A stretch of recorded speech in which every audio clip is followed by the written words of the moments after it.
following program is paid for and presented by John DeMasi. The opinions expressed are not those of Town Square Media or station advertisers. WPG Talk Radio 95.5 presents Talk with a Purpose. Join the conversation by calling 609-407-1450. Now, the host of Talk with a Purpose, John DeMasi. Happy Memorial Day weekend, and welcome to all of our friends from North Jersey, Pennsylvania suburbs, and anywhere else. When you come here, we want you to act like the government. Spend money you don't have. And spend and spend. Look, we need the money, okay? Welcome to the show. It's Talk with a Purpose every Saturday, 9 till noon, WPG Talk Radio 95.5. Good to have you with us if you are joining us for the first time. This is a lively show. Oh, we have Joe Yakovich coming in at 11 o'clock this morning. He'll straighten out our finances, as he always does. So he's coming in at 11 this morning, and in between we have plenty to talk about. But first, I wanted to mention, Memorial Day, we all get caught up in this thing of mattress sales, furniture sales, everything, barbecues, you name it. It's all kinds of activities. Oh, what are you doing for this weekend? Oh, Memorial Day is about remembering those who have fallen for our country. And I think that at some point, we should all think about that, and let's not forget that. I mean, I still remember back in the late 60s, working in a deli in my neighborhood, and, I mean, day after day, someone would say, oh, did you hear so-and-so died in Vietnam, so-and-so? And it was really traumatic. And I just want you and all of us to remember that, and all of those who fought for us in other wars, whether it be Iraq or Afghanistan or going way back to Korea and World War II and so on and so forth. Just remembering those who died for us in the line of duty. And that's the real spirit of Memorial Day. But we have a lot to talk about here on the show, and we will get to that. We're going to, later on in the show, I'm going to talk about Whoopi Goldberg. Oh, my God. She has done it again, and we'll talk about that. But before I get to that, and I'll get to that probably later on, I wanted to share with you an email from what I call my fact checker and my sounding board, if you will. His name is Frank. He calls once in a while. But he writes every week a synopsis of my show, and it's really detailed, and it's well done, and he prepares a lot for this. I mean, because he obviously has to take notes during the show. So it's sort of like if you watch the football games, it's sort of like a post-game analysis.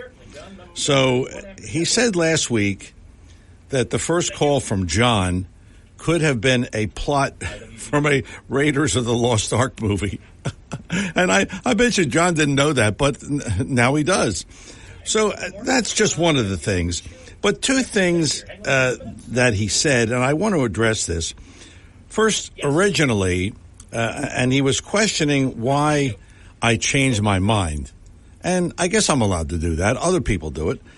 First, originally, I thought that Trump couldn't win, but I've since gone the other way because I've seen these polls, and I'm saying to myself, well, maybe, just maybe, that these people get it, that Biden is horrible, and we can't have another 4 years of him.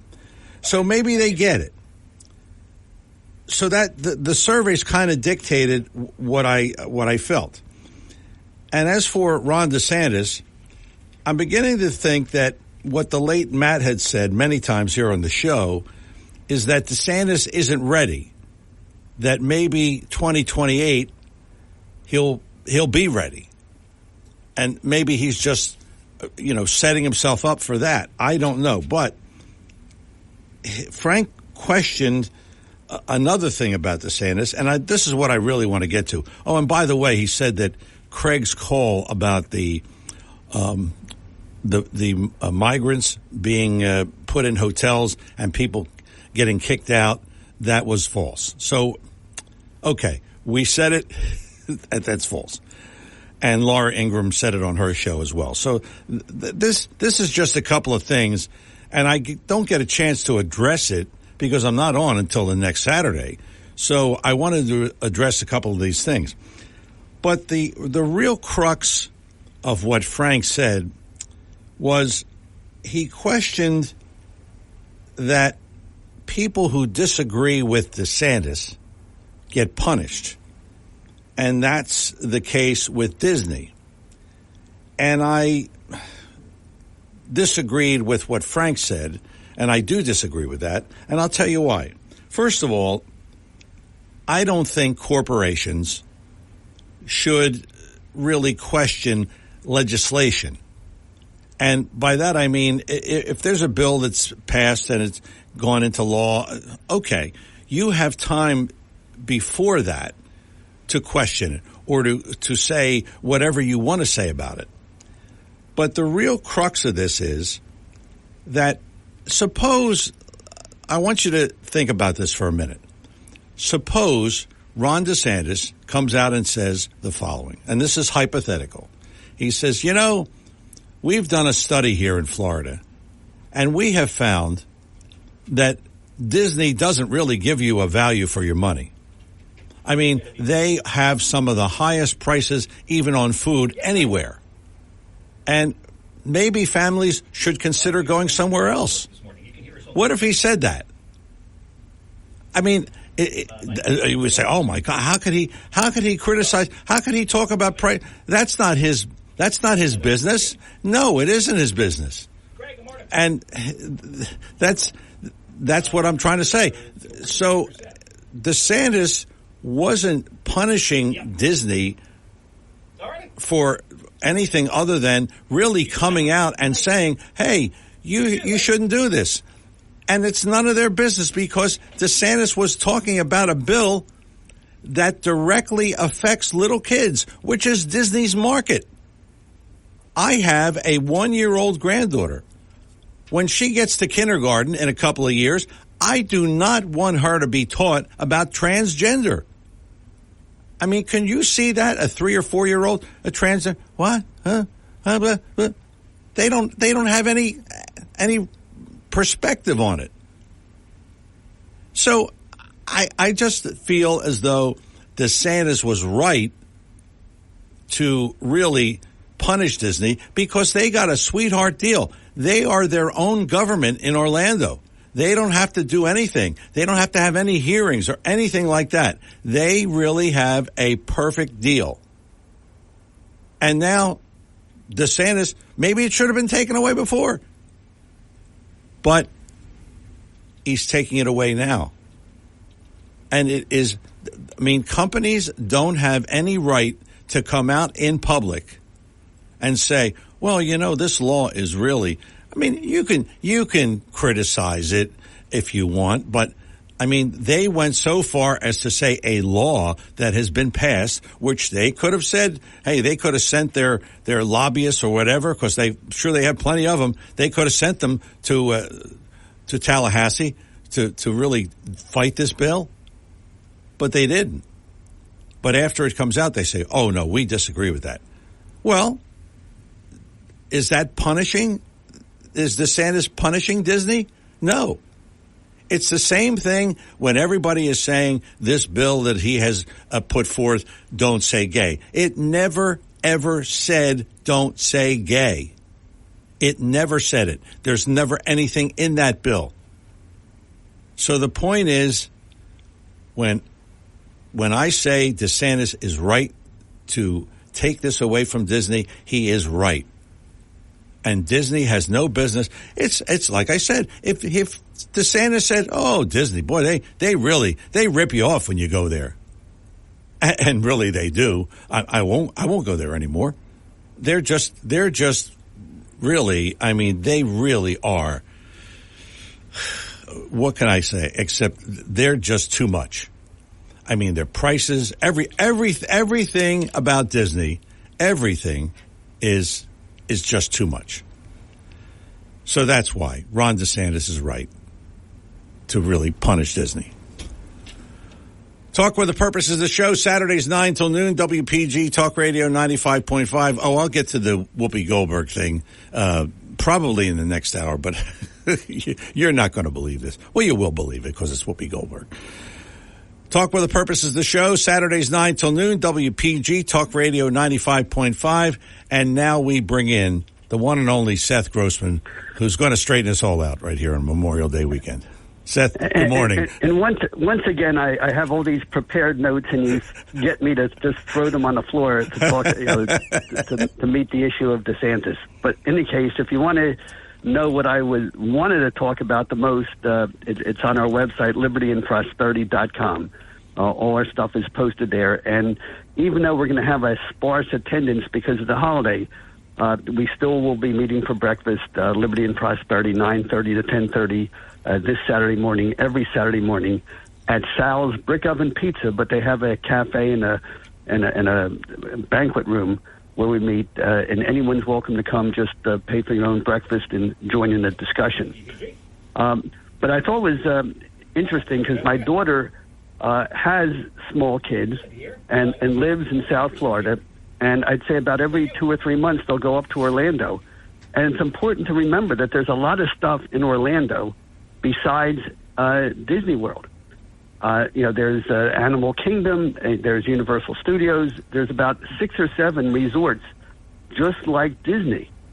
And those resorts have every much right to a special deal that Disney had. So for all these years, Disney, just by being Disney, had special deals that nobody else had, which was fine and it wasn't bothering anybody. But the minute that the Disney officials made personal attacks on Ron DeSantis and lied about him and lied about the Florida legislation, I think it was very normal for Governor DeSantis to say, all right, you want to play politics, you want to play dirty, well, fine. You compete just like everybody else. You don't get any more special deals. And it taught a lesson. And I think that's one of the major differences between Governor Ron DeSantis in Florida and President Trump. Trump says a whole lot of stuff, but he doesn't follow it up with action. And I think with all the persecution, with all these investigations and undermining of Trump, I'd say probably 90% of it was done by people who worked for Trump. So why didn't he fire them? That's the question. I thought it was very interesting yesterday. Harry Hurley had I think devoted a whole hour of his program to talk about saying that there are a lot of candidates on the Republican side for president, but he says it's either going to be Trump or DeSantis, one or the other. Who do you prefer and why? And I think that DeSantis has only been in the race since Wednesday night when he announced on that Twitter space. And I think just in the last 5 days, the whole conversation has changed completely. Now we're talking about issues instead of personalities. Trump said he would build a wall to keep out illegal immigrants. He didn't do that. Well, why? Could he have done something better or different? Trump said he would balance the budget. He added $7 trillion to the debt. Are we going to discuss whether he had any choices, whether he did the right thing? Trump said he would drain the swamp. Swamp got bigger, more powerful.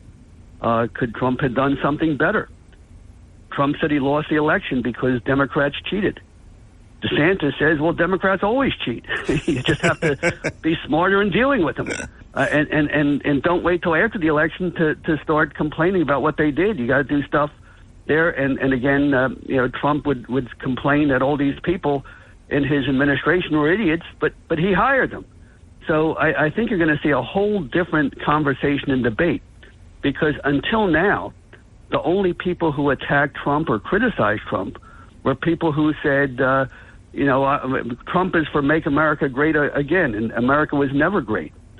So when the left, the Democrats and the media attacked Trump for wanting to defend America, of course, everybody gets behind Trump, because, they weren't just attacking Trump, they were attacking everybody who believes in America. But now with DeSantis in the race, who is every bit as conservative as Trump, now we're going to have a conversation as to, all right, both of these gentlemen want to do something But who is better at getting it done, Trump or DeSantis? And they both have a record. Trump was president for 4 years. DeSantis was governor of Florida for 4 years. So I think it's going to be very good for the Republican Party. I think it's going to be good for the country. Probably, bad for me because I have to repeat every time I talk about Trump and DeSantis that 80% of the Liberty and Prosperity members are 100% for Trump. And I'm out there on a limb talking about DeSantis, and I'm sure there'll be some conversation about that today. Yeah, that puts you in a very unique position. But I mean, you're the boss, right? No, not at all. We have a young Brian Fitzherbert as the vice president, and he's 100% for Trump, and he's doing more and more stuff. But again, there's a whole lot of other stuff going on, and one of the things I like to talk about is what nobody else talks about. And I'm very happy that you brought up the real meaning of Memorial Day, that people died for this country, and you actually. You have a whole development in Mays Landing called, I think it's called Tavistock. It's like an over 55 community on Route 40, where every single street in that community is named after someone who died in Vietnam. Gasco, Deal, and many of those names are familiar. So I'm glad you, as much as we want to enjoy the weekend and the barbecues and the sails and the beach and all that stuff, we want to remember the meaning of that holiday. Yes, but there's also also another holiday that's been completely obliterated from our memory.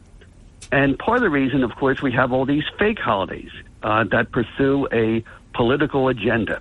You know, Black History Month, Women's History Month, Pride Month. You go into Target and all you see are transgender, items appealing to children, which I just find very sick. But besides trying to indoctrinate, basically children to distrust their parents and to break up families, which is really the real goal of this LGBTQ agenda and the fake holidays. There's an interesting holiday today. In Hebrew, it's called Shavuot. It means the sevens or the festival of the weeks, and it comes 50 days after Passover. And I mentioned this before, that Passover and Easter are popular holidays because they celebrate the resurrection, they celebrate freedom. But the important holiday that comes 50 days after Passover, which many people know it by the Greek word of Pentecost. So the Jewish Pentecost is today. The Christian Pentecost is tomorrow. They celebrate things that that are important, but we forget about. Now the Jewish Pentecost reminds us that after we got our freedom from slavery, the Hebrew slaves weren't really free because you had total chaos and anarchy. Everybody did what they felt like doing in freedom, and that was a very miserable life. And the Jews really didn't become free until they got to Mount Sinai 50 days later and got the 10 Commandments and learned, don't kill, don't steal, don't lie, don't be jealous of what your neighbor has. Everybody follows the same rules. Love thy neighbor as thyself. Only then did we live in a normal, free society. And Benjamin Franklin and George Washington, they all said, there's no separation. There's a separation of church and state. But you can't live in freedom unless you have virtue and morality. You can't have the government forcing everybody to do the right thing all the time. You can only have freedom when people do the right thing because they want to do the right thing and they know what the right thing is to do. So it's interesting that Passover, a very popular Jewish holiday, the Shavuot that we're having today, very forgotten holiday, and also the Christian Pentecost takes place 50 days after Easter, which is which is tomorrow, Sunday, and that really is a festival of hope. Pentecost. What do you think of Pentecost? Well, after Easter, after Jesus came back to life, but his followers were persecuted. They were threatened with arrest. They were threatened with death. They were in hiding. But then suddenly, 50 days later, the followers of Jesus, the first Christians, there was that major Jewish festival of Pentecost, where you had thousands of visitors from all over the world, from Egypt, from Greece. They all came into Jerusalem for the holiday, and instead of being in hiding, the followers of Jesus came out to preach the gospel.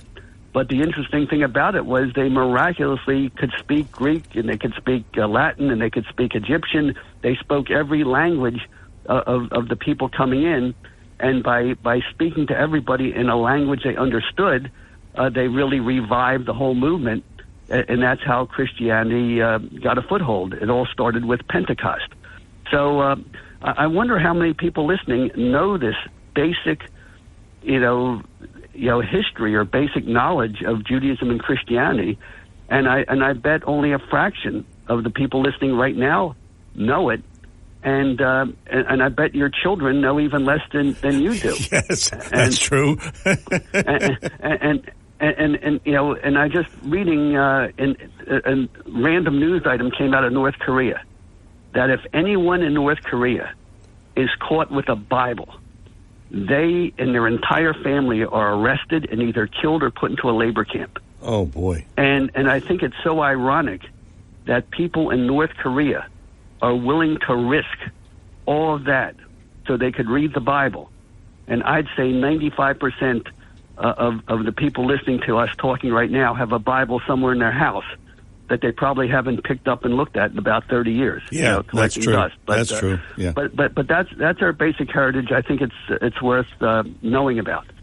What else is on the agenda today, Liberty and Prosperity? Well, ironically, I know I'm going to take another deep dive here, but last week when John was talking about the French Revolution, I thought he was totally off there, and then you had another caller corrected part of what John said. But I think it's worth mentioning, especially on Memorial Day when we think about people who died to preserve our special country, the difference between the American Revolution and the French Revolution. Because the American Revolution was basically fought by people who had been in this country for 100 years, from 150 years, from the Pilgrims until 1776.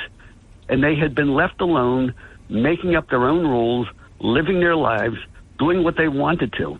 And they created this beautiful land of opportunity where they decided what the government did. The government didn't decide what they did.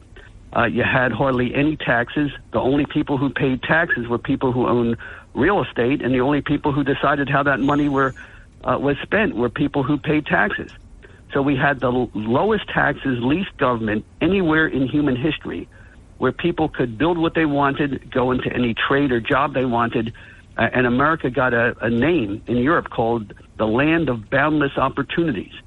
And so the American Revolution was really when we had become so wealthy, and the British figured out how wealthy we had become, they wanted to control us and they wanted to tax us. And so the American Revolution was a revolution of people who were fighting to keep what they already had earned. They weren't fighting to take something away from somebody else. French Revolution was completely the opposite. You had people who were poor, and they said, we're poor because other people are too rich. And so the whole French Revolution was about we, the majority, are going to kill the aristocrats, take their stuff, and then we're going to be happy. And then the French, of course, they killed all the aristocrats. They were still poor. They were still unhappy. And that's really how you got this idea that democracy means the majority gets to do what they want. They said whoever speaks for the people, whoever speaks for the majority, they should have all the power. And so once they ran out of aristocrats to kill and steal from, that's why communism developed in that culture of the French Revolution. Well, it's the landowners and the business owners, they have too much money. Let's kill them and take their stuff. And that's really what socialism is about. It's really the opposite of the Ten Commandments. Ten Commandments is don't be jealous of what your neighbor has. Social justice, or the justice of the French Revolution, and socialism and communism and everything else is, I'm poor because somebody else has too much. Let's put somebody in charge who's going to do what's good for the common people, for people like me, by stealing from somebody else. And you could see how easy it was for if you go from the French Revolution to socialism to communism, then you get into what's called National Socialism, or the Nazis. And they said, we don't have to kill all the aristocrats. We don't have to kill all the landowners and steal their stuff. Let's just kill the Jews and take their stuff. That's enough. And you can see how closely those concepts are. Once you get the idea that somebody speaks for the people, and if you disagree with what that somebody says, speaking for the people, that makes you an enemy of the people, and that means they could come and destroy you. And it's called social justice. So I know it's a tangent here, but there's so many Americans who really don't understand how different this country is from every other country in Europe, and how our tradition was so unique and so special, and why we have to teach it to our children. Boy, that you really explained that well. I'll tell you, you really know your stuff. And that's why I'm not qualified to teach at Atlantic Cape Community College. Yes. because I was teaching this stuff, and I'm not promoting the politically correct agenda. And I just have time to talk about one more thing, which is the wind turbines. There was a very powerful presentation in Margate last week after your program, where I learned a lot of stuff that I didn't know before, and one of them is the massive structure. It turns out that the most powerful evidence against building wind turbines off of the Jersey Shore are found in the 3,000-page document that was prepared by the consultants for the wind turbine people.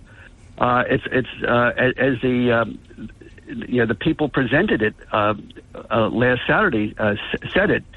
It's almost as if they know that the consultants who prepared the report knew how bad the project is, and they don't want to get sued for misleading the people. So they told you in their report exactly how horrible this project is in every great detail, but they buried it in a 3,000-page report, assuming that nobody would read it. And they had a guy who gave a presentation who did read the 3,000 pages and told us how you're going to have a massive industrial complex going all the way from Seaside Heights, New Jersey, down to Cape May. So when you look at the ocean in the daytime, all you're going to see is like massive North Jersey, factory landscape. And then at night, all you're going to see are blinking red lights. Like you're looking at, like they compared it to driving on the New Jersey Turnpike, what you see when you're driving day and night. They're turning instead of being able to relax at the beach, you're going to be surrounded by an industrial complex at the beach. If you're in a boat, it's dangerous. There's fog, there's waves, there's wind, there's currents. And these wind turbines only last for 25 years. And there's zero money to take them down and replace them after 25 years. So you're creating, almost like the Egyptian pyramids. These rusting hulks will be there forever. And of course they are killing the whales. They are killing the dolphins. And a particular species of whale called the right whale, I think you only have about 350 of them left. They deliberately stuck those wind turbines right in the path of their migration. So there's just no reason for it. And so what we have to do, those of us at the shore know how bad it is. We've got to deliver the message to the rest of the state and the rest of the country. And Jeff Van Drew did a magnificent job of going up to the House Speaker, Kevin McCarthy, making it clear that if they need every Republican vote up there. And Jeff Van Drew made it clear that if any legislation is going to go through, it has to have something to defund, these wind turbines. And also, Democrats on Long Beach Island have been very influential, and we can stop this project. Orsted and Atlantic, I forgot the name, Atlantic, whatever it is, they underestimated the cost of the project. They're going back to Trenton asking for more money. So if Republicans and Democrats in the legislature just say no, Murphy cannot put this thing through. So it's not over by any means. And we've got to, we ran out of our 500 postcards. We're printing 6,000 more.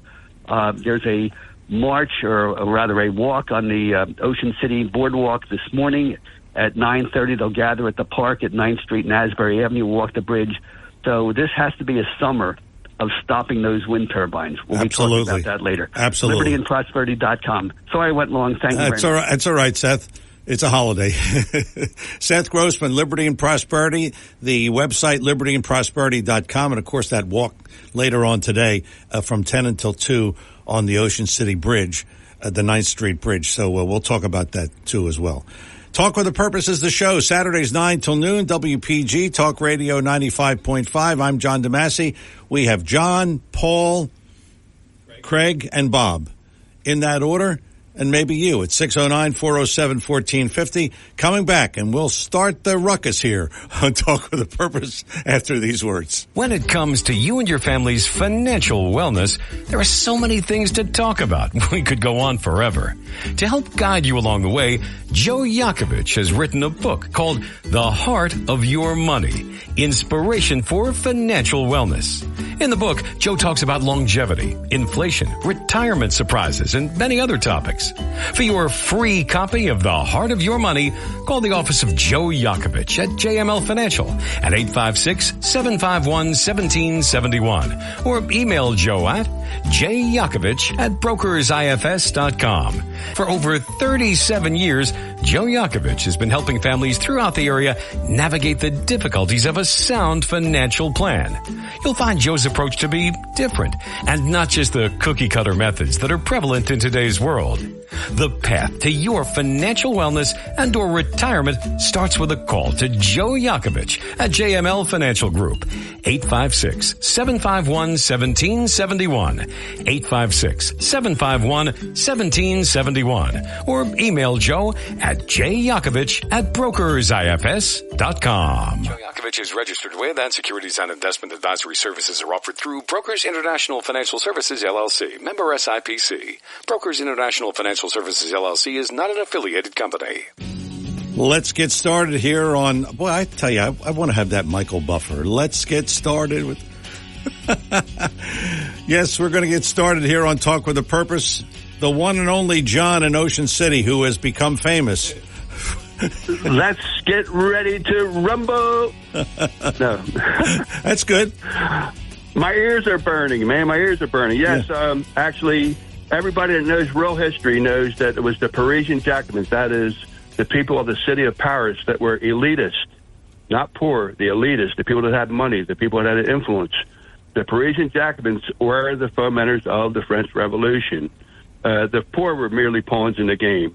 Yes, they were discontent with living conditions in France, but it was actually the Parisian Jacobins, with proper manipulation of propaganda, were able to stir them up against the king and queen of France. That's King Louis XVI and Queen Antoinette. But as long as Mr.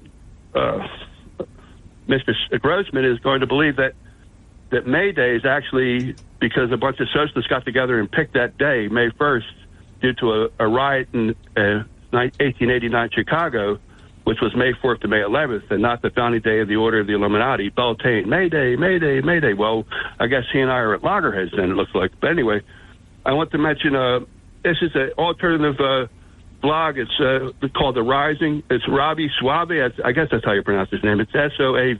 That's my best pronunciation. And Brianna Gray.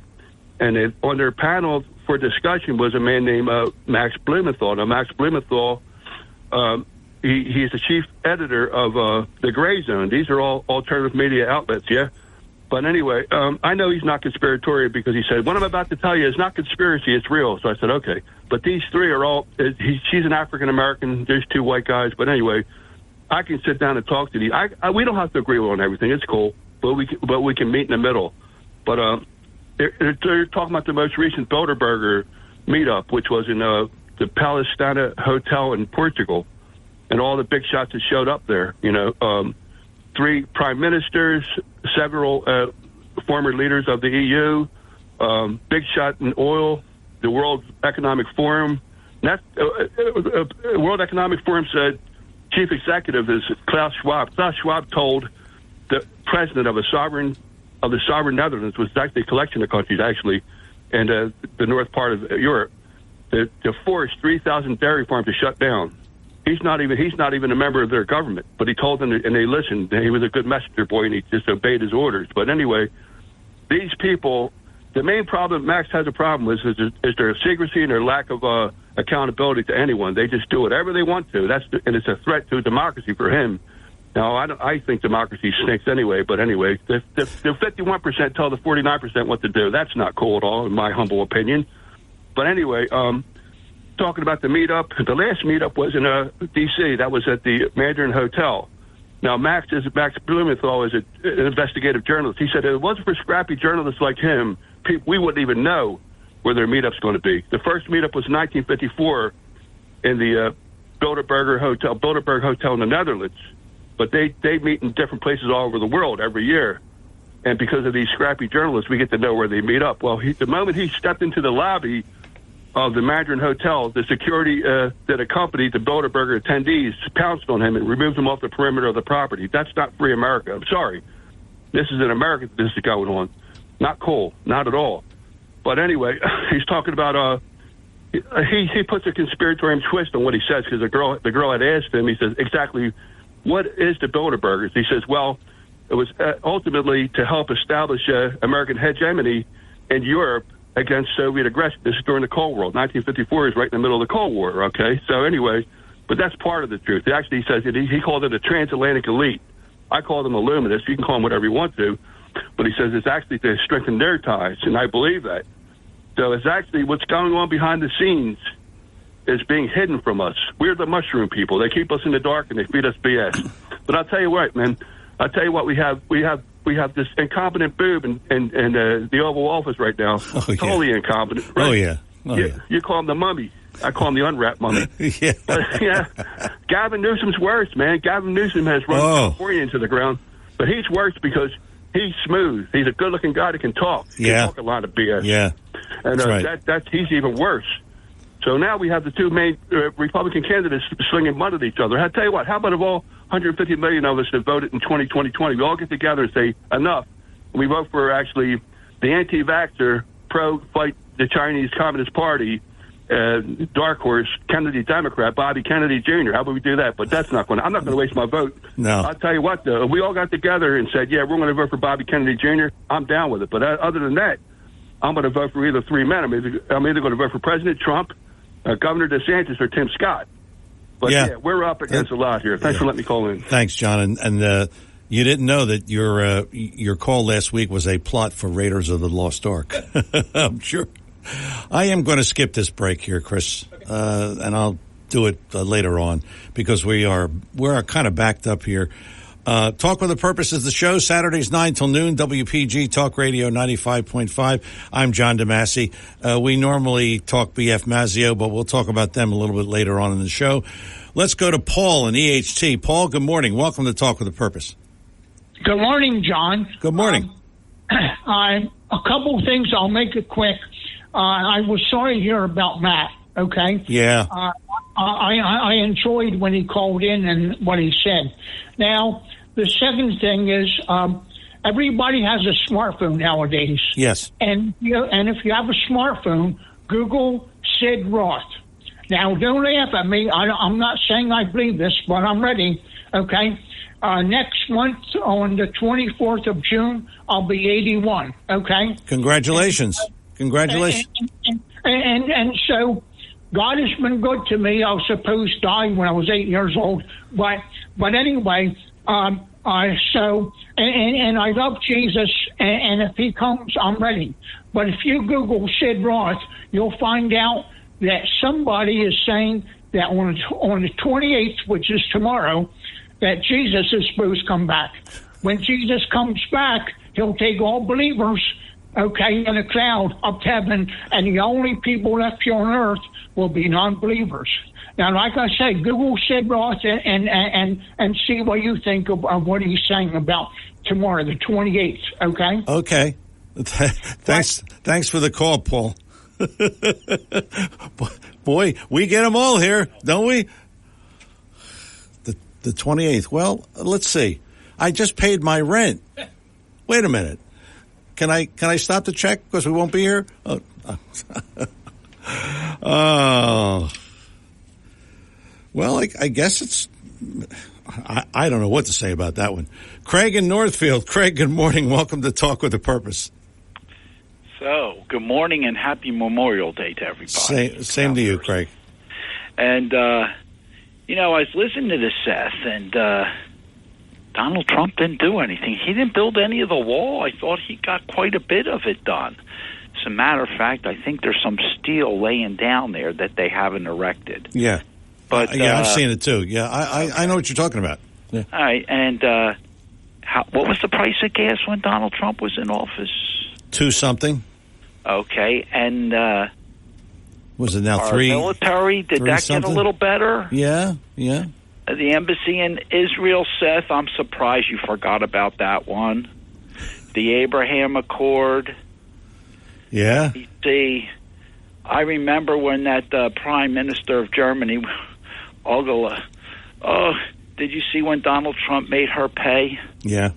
Okay, and how about our boy from France, Mr. Tight Pants? Okay, when he had to pay. He could hardly get $1 out of his pocket.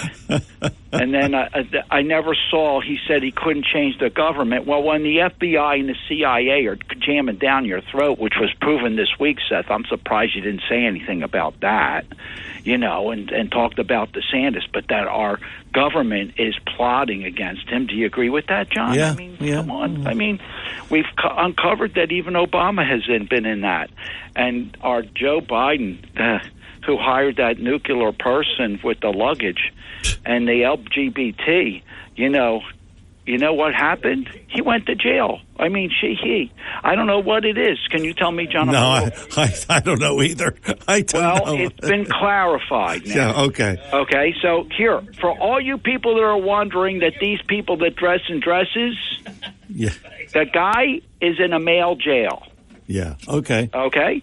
AOC and Ted Cruz had a little argument about the KKK. AOC lost. And, I'm really sad about that. Yeah, and it's on. For those people that don't believe me, go on to Twitter. You can see it. Elon had to come on and make a little comment about how bad AOC did. We had a truck go into the White House, try to, yeah, I saw that. White House. I saw that. that. Yeah, I did. I'm saving DeSantis for last. Okay.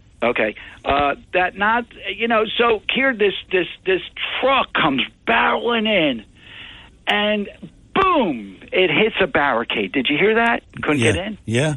And of all the things that rolled out of that truck was a Nazi flag that opened up miraculously onto the pavement. I mean, and then, and wait, white supremacy. But the guy's not white. You understand? Yeah. Okay. So I want to get down to, since we talked about Elon DeSantis, and I listen, Bob, I know you're coming on shortly. That opening act wasn't so good. As a matter of fact, I think on stage they actually, do you remember those hoops that they used to have back in the old days? They used to pull somebody off when the act wasn't going good. I think we had that one. But, look, if DeSantis can't take on Disney, how is he going to take on Chi? Yeah. Let me ask you that question. Well, I think he took Disney on. I mean, I don't see. No, he really didn't take Disney on. They lost $1 billion in investment for the state last week. Did you know that? No, I didn't know that. No. Oh, yeah, they pulled that back. $1 billion. That's with a B. That's a big B. Don't worry, our dinner's going to cost less than that.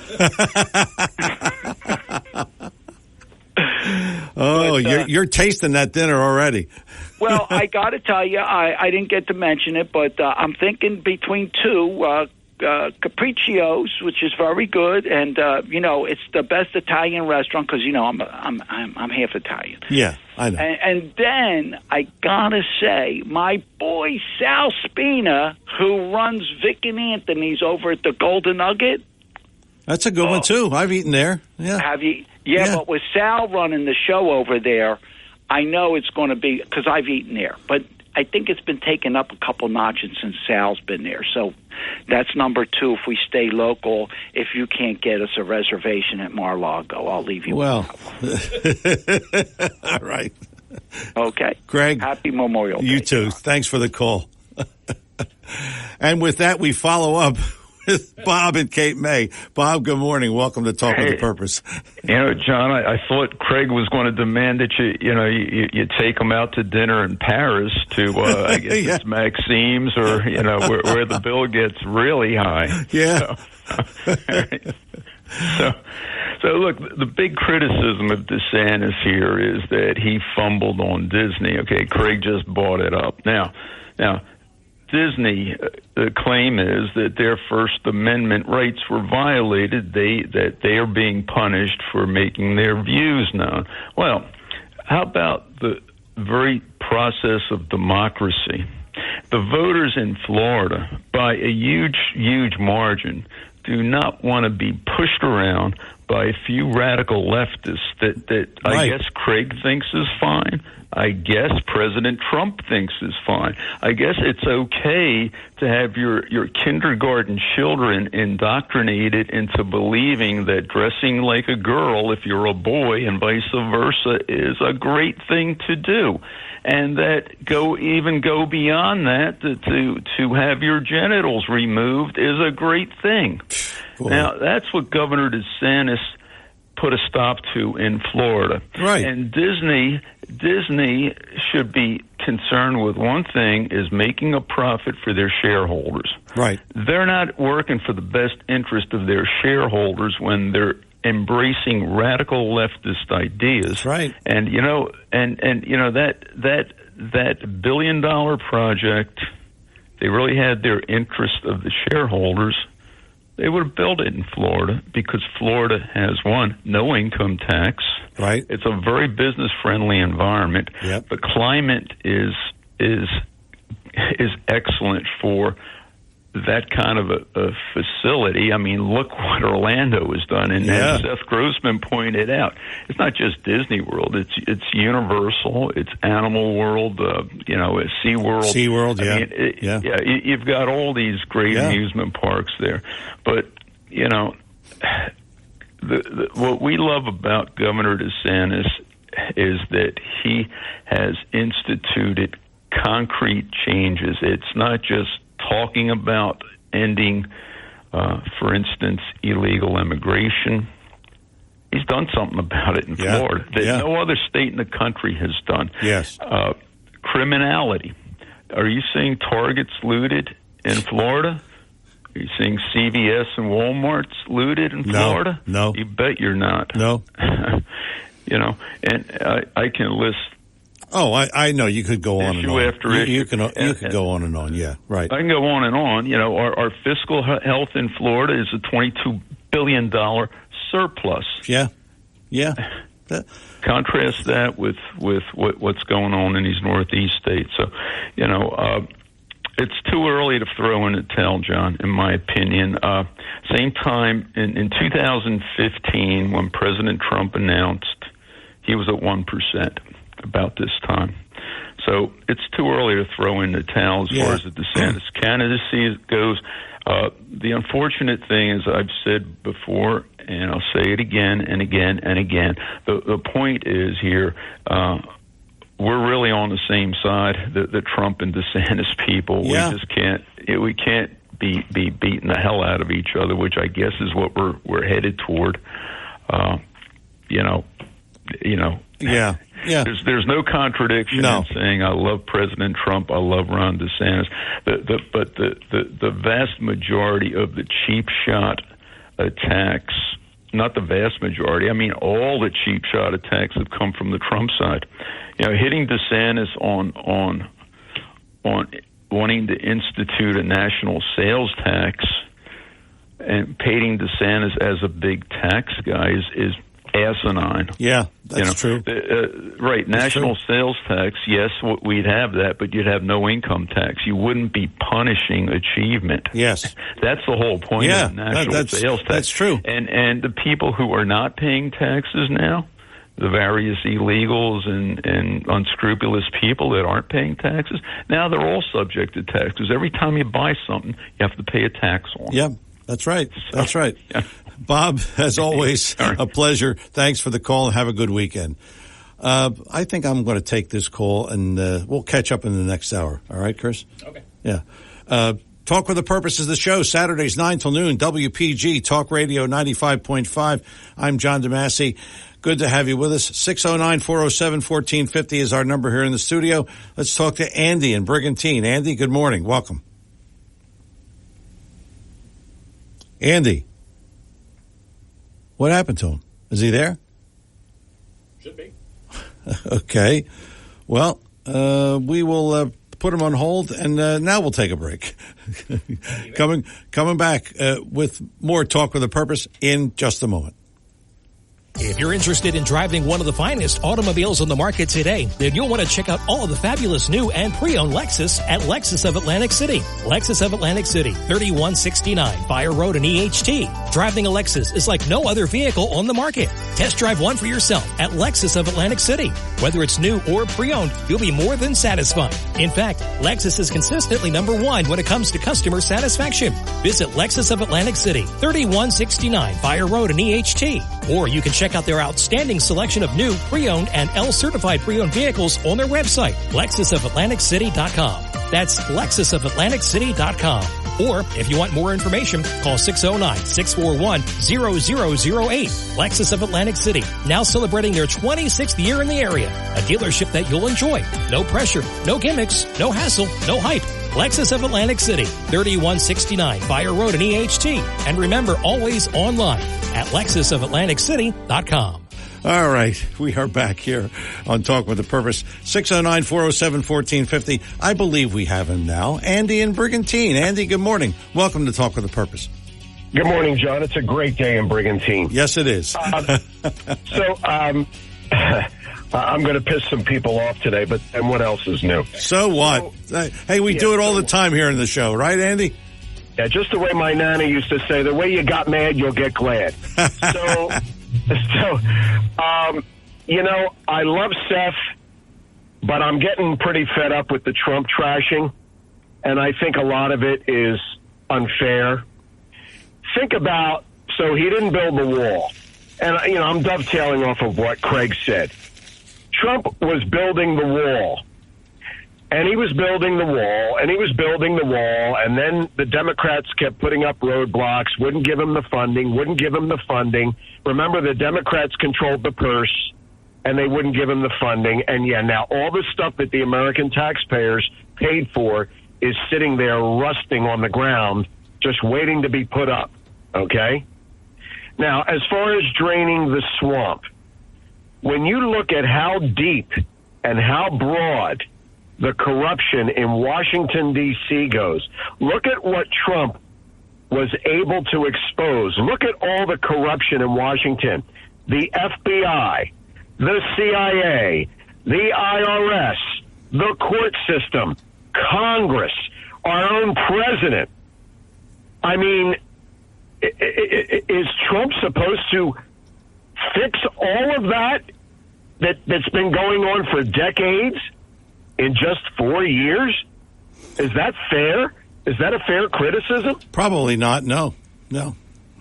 Okay, but he did expose it, and this we've gotten to this point now where Ron DeSantis can do no wrong and Donald Trump can do no right. Now, how did we get here? All these people who loved Trump a few years ago, now with DeSantis, and look, I love Ron DeSantis. I don't think this is his time, but I love Ron DeSantis. Yeah. And what I don't want to see happen, and it's going to happen, because you have the person who made Ron DeSantis is Donald Trump. No one would know Ron DeSantis' name if it weren't for Donald Trump. He made him in Florida, and that's fine.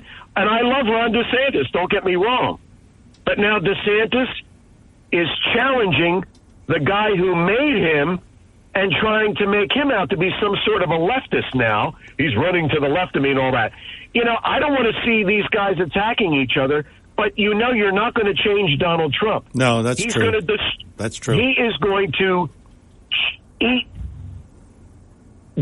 Ron DeSantis, chew him up, and spit him out. And then what's Ron DeSantis going to be worth in 4 years after Trump gets done with him? Well, he's going to be worthless. Yes, I think, Andy, the thought is, and I've said it, maybe Trump can't win. He's got too much baggage. And that's a thought. And maybe DeSantis is a better candidate in the long run. That's what the thought has been on a lot of areas. But that doesn't mean that Trump can't win. So I'm really caught in this thing, and I'm beginning to think Trump can win now, despite all the baggage that he's had. So that's really where this has come from, I think. Well, you know, you make a point, John, and this thing about Trump can't win, I don't agree with that. And you know damn well, John, that the media are going to do the same thing to Ron DeSantis that they did to Donald Trump. They're doing it now. They're doing it right now. What people do not understand in this country, this move towards socialism comes up every so many years. And it's been going on since Woodrow Wilson 100 years ago, okay? And every time this move towards socialism comes up in our country, the people squash it. But every time they squash it, there are fewer and fewer people squashing it. So they get closer and closer to socialism every time it comes up. And eventually, this country will be socialist, full-blown. You and I won't live to see it, but it's going to happen eventually, okay? Yeah. But so you know, every time this comes up, it gets pushed back, but it's by fewer and fewer people. And now the Democrats have never been so close in history as they are right now to having it all and having it all be permanent.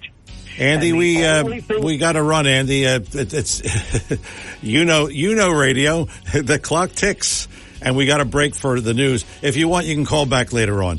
Talk with the Purpose of the show, Saturdays 9 till noon, WPG Talk Radio 95.5. I'm John DeMasi. Hour number 1 in the books. Wow, did it fly by. Hour number 2 on the way. Don't go away.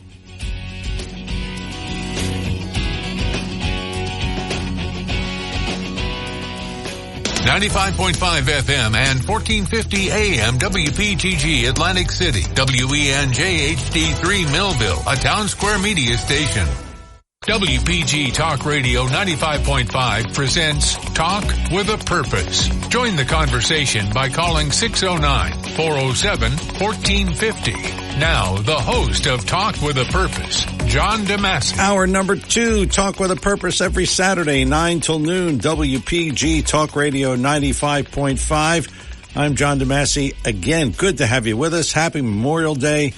And again, don't forget the real reason we celebrate Memorial Day, to remember all of those who have fallen, so that we can continue this great life in this great country, America. And we do hope that you will just take a moment to think about that. Hour number 2, and of course, we're going to get into a couple of things. I wanted to mention that walk is going on right now, starting at 10 o'clock on the Ocean City Bridge, the 9th Street Bridge. But I wanted to share, and Andy sent me this during the week. This is this has to do with the wind turbines, and this is this is something that I think you want to know. New Jersey utility regulators, New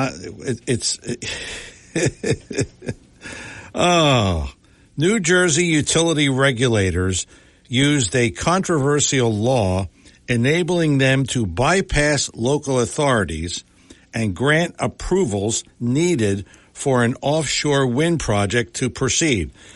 The State Board of Public Utilities granted Ørsted, the Danish wind energy developer, approvals towards several easements and permits that authorities in Cape May County had refused to grant the company.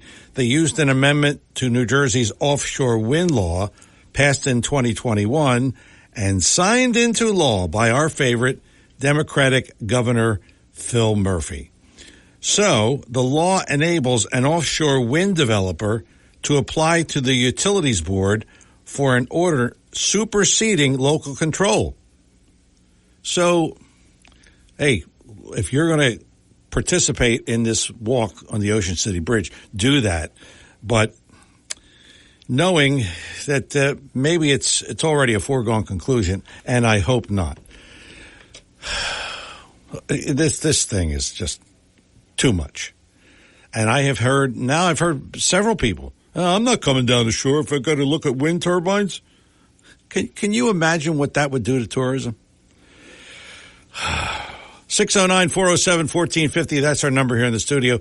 John, we want you to hold on for just a second because I want to get into this thing about Target and Whoopi Goldberg. And this is another thing, another way of shoving something down our throat.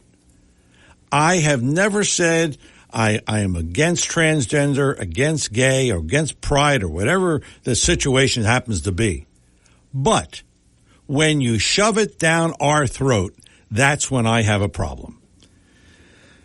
Target, yes, your favorite local retailer, national retailer, one of the largest retailers in the country. This week, Target rolled out in-store pride displays featuring merchandise from queer creators and affirming messages about the community. Members of the LGBTQ plus community flocked to stores and shared their hauls online, and guess what happened? There was so much backlash against this that some of the stores pulled the merchandise just before the start of Pride Month, which I guess is June. Since introducing this year's collection, we've experienced threats impacting our team members' sense of safety and well-being while at work. This is according to a Target spokesman. Given these volatile circumstances, we are making adjustments to our plans, including removing items that have been at the center of the most significant confrontational behavior, the spokesman further added.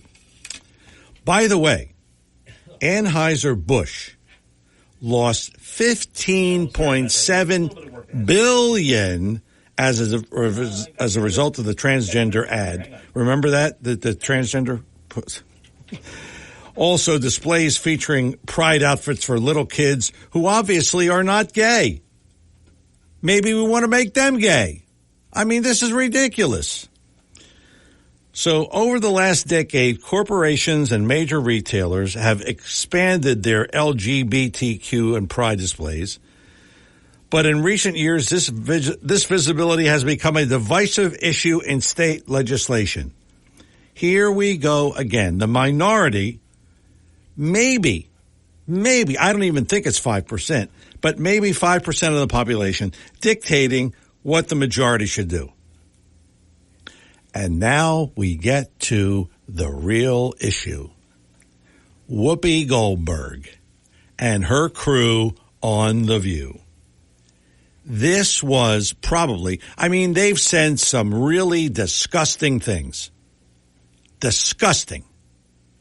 But this one takes the cake. First of all, we'll start with co-host Sunny Hostin. She said she was very disappointed in Target. And Whoopi Goldberg, she said anyone who is offended by this pride display, is a snowflake. And then she said, I quote, I'm sick of people moving my desires because their desires are not being met the same way. I'm sick of people telling me I can't go to a drag show. I'm sick of people telling me that my friends are different because you don't understand them. I'm sick of it. This is America. You're supposed to be able to be whoever you are. Stop with all this stuff. That's what she said. And I say to you, Whoopi, stop with all this stuff that you're spitting out. You are full of crap. That's right. You are full of crap. Nobody has said you can't go to a drag show. Nobody has said you can't wear pride clothing. But when we display it in Target and display it on little kids who obviously are not gay, do we want to confuse them and make them think, well, maybe I am gay? That's where I draw the line. So nobody said you can't go to a drag show, and nobody said that this isn't America. Nobody said that. But you said it, and it was wrong. I am so sick of Whoopi Goldberg. I can't even say anymore. Because I don't want to get thrown off the air. Talk with a Purpose is the show, Saturdays 9 till noon, WPG Talk Radio 95.5. I'm John DeMasi. Let's talk to John in Ocean City. John, good morning. Welcome back. Yes, let's see. An adult named Whoopi Goldberg wants to go to adult drag shows, which are traditionally in adult gay bars. I didn't know she was gay. Wow, that's news. I didn't know. Yeah. Oh, no comment on her. Oh, my gosh. George Jorgensen, in 1952, at the ripe old age or young age of 25 years old, transitioned to Christine Jorgensen. And that person sang in a nightclub convincingly as a natural-born woman. Now, did that person have gender dysphoria? I would think so, but, it's very rare. And what we're against is pumping hormone blockers into little kids and then putting them up on slabs and then having them butchered. Now, unless that girl has breast cancer or unless that boy has, what's it called? The cancer when you have the genitals, the prostate cancer, then that little child should not be up there. They're actually growing and learning. That's what young kids should be doing. They should be growing and learning. That's it.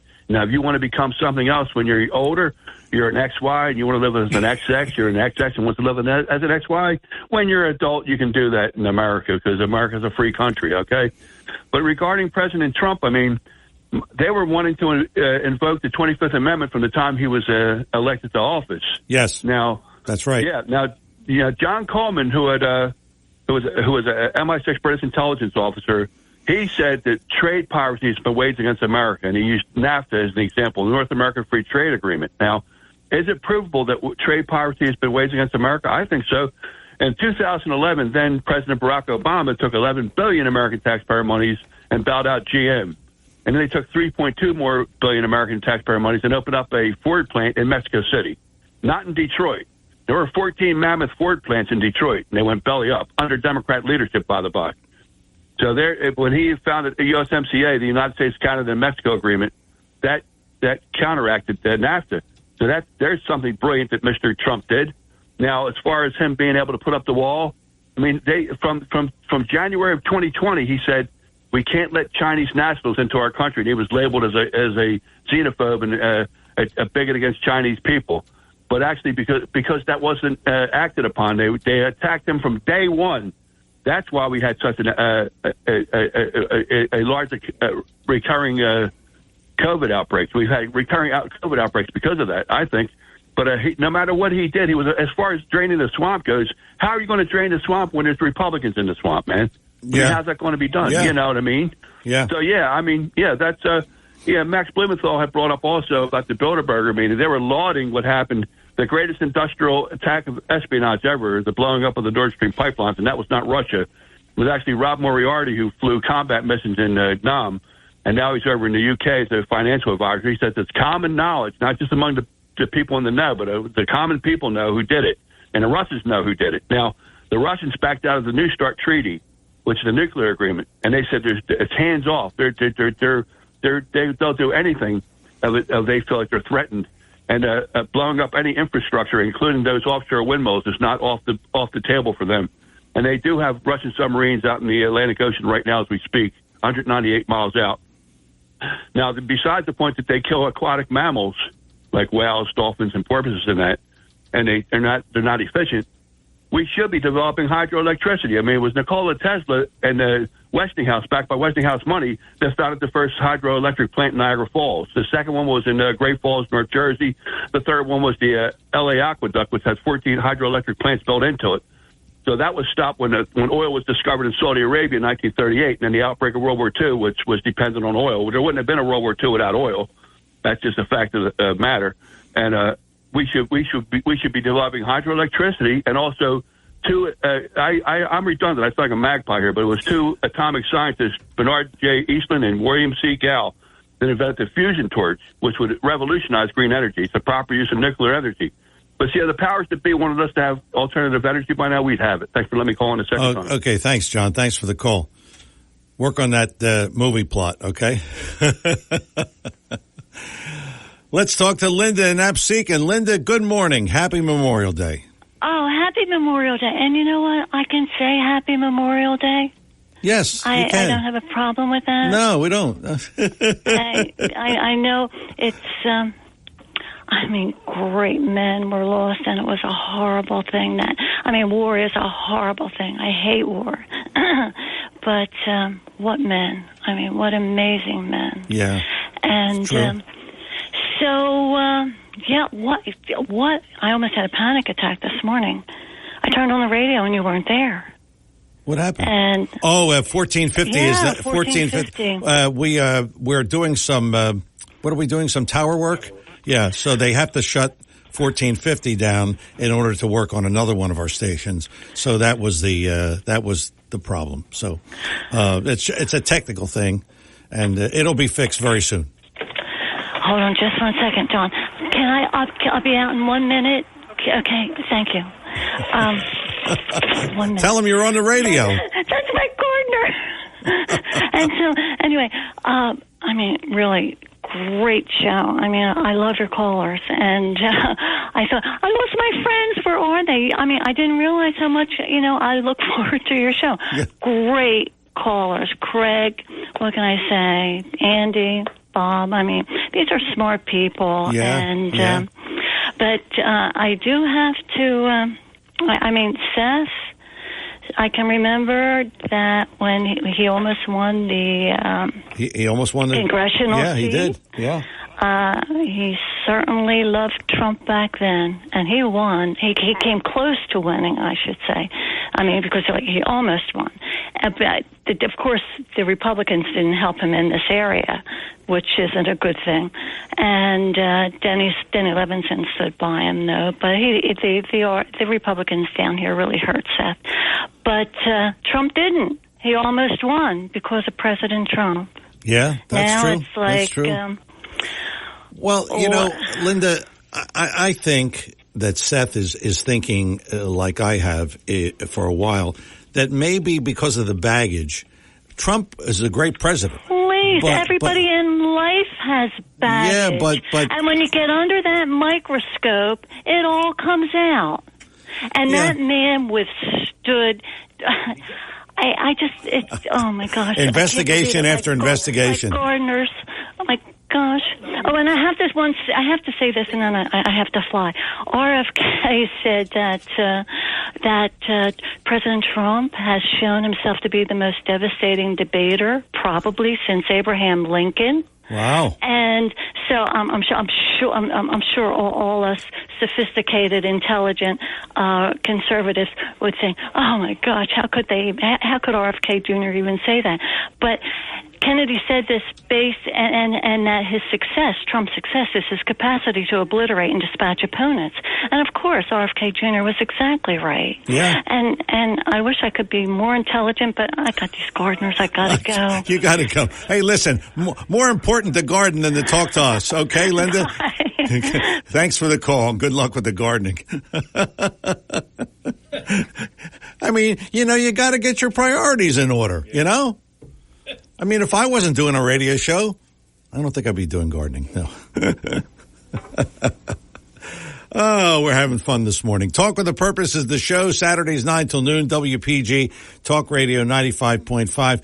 We'll talk to Ginny after the break, and maybe we'll talk to you at 609-407-1450. 609-407-1450. And if you are like Linda, that you are listening on 1450 AM, you can just go over to 95.5 or to WPGTalkRadio.com, and you can listen, because 1450 is off the air temporarily, just temporarily. You figure be on later on today, Chris? Yeah, okay. So, I'm John DeMasi. We're coming back with more Talk with a Purpose in just a moment. But first, we want to talk about no controversy. None at all. Because the finest automobile on the market today is Lexus, courtesy of Lexus of Atlantic City, 3169 Fire Road in EHT. And, you know, I've been telling you that my lease is up in December. So now I'm starting to think, what do I do? So I'm looking at, just thinking about the SUV, and Lexus has several, the NX, and several other models in the SUV family. And really, they are beautiful looking cars, and the ride is, well, like you would expect from any Lexus ride. It is second to none.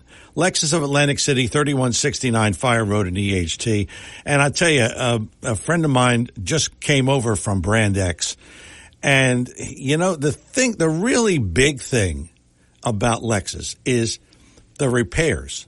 I mean, there's really nothing that you have to do. I mean, you know, Brand X, you're always in for service, and you got this. And if you get out of the repair shop with a bill under $500, you're lucky. You know, and I was driving Brand X many years ago, and that's what I used to feel. Oh, geez, the bill's only $479. Hey, I'm lucky. But that's not the case with Lexus. Oil changes, tires, brakes, that's it. Lexus of Atlantic City, 3169 Fire Road, EHT.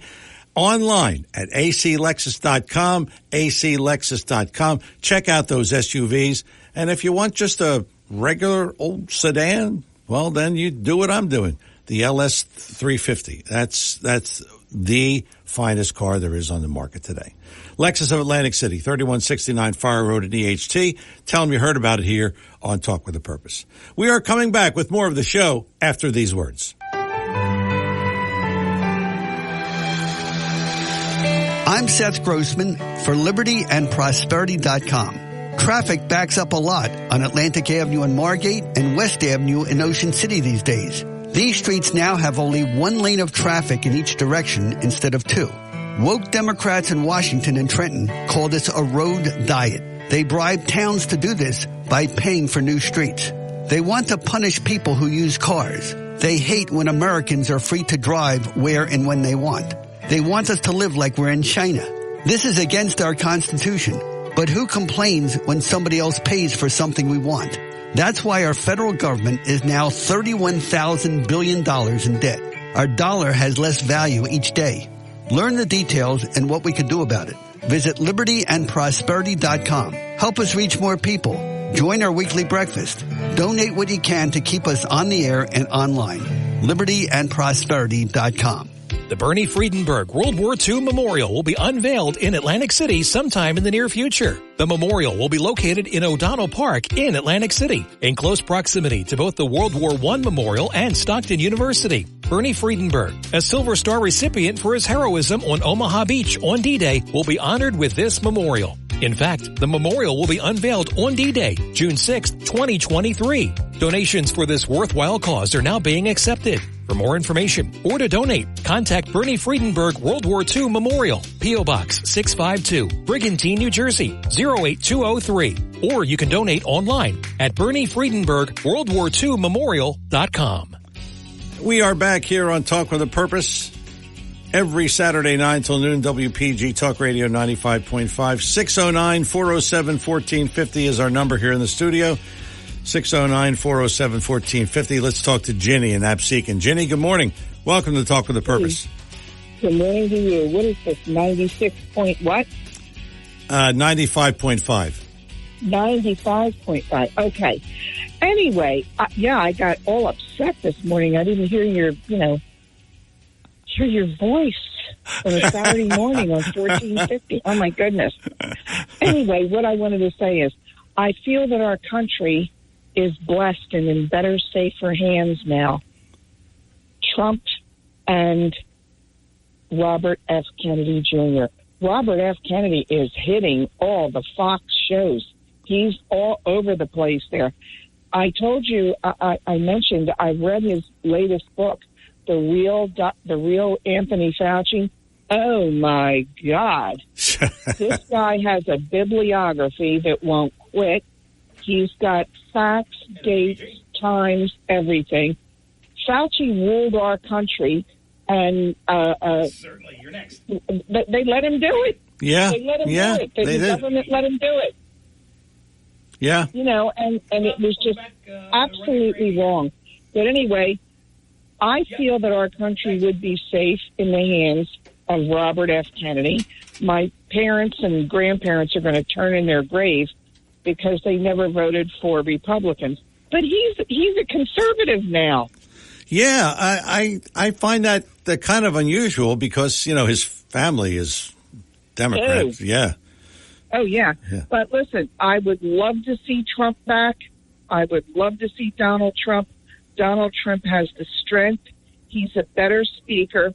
And if you listen to some old clips of the late Rose Kennedy, his grandmother, he sounds exactly like her. Yeah, he does. Yeah. He's got that raspy voice, Raspy, quivering. Yeah.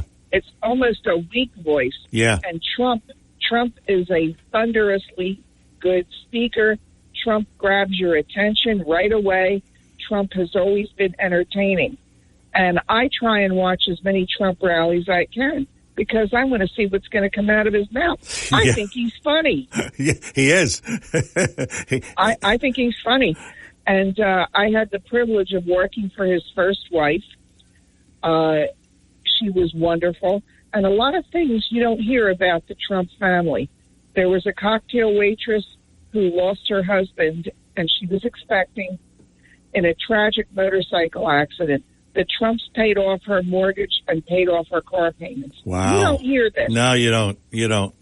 Well, John, that wouldn't fit. That wouldn't fit the narrative, would it? No. So you don't hear that. No. But I would feel, I would feel comfortable if Robert F. Kennedy won, or if Trump won and had Robert F. Kennedy in his cabinet. I mean, spread it around a little bit. Yeah, that would be. This takes the fear and trepidation and nauseum out of another Biden presidency for me, with RFK getting in the race. Yeah, that's true. Jenny, thanks a lot for the call. Appreciate it. RFK in the race. Well, he probably would get, if he helps Trump, he would probably get some kind of maybe ambassadorship or something. But he would make it something. That's a good point there. Let's talk to Andy again. Andy in Brigantine. Andy, welcome back.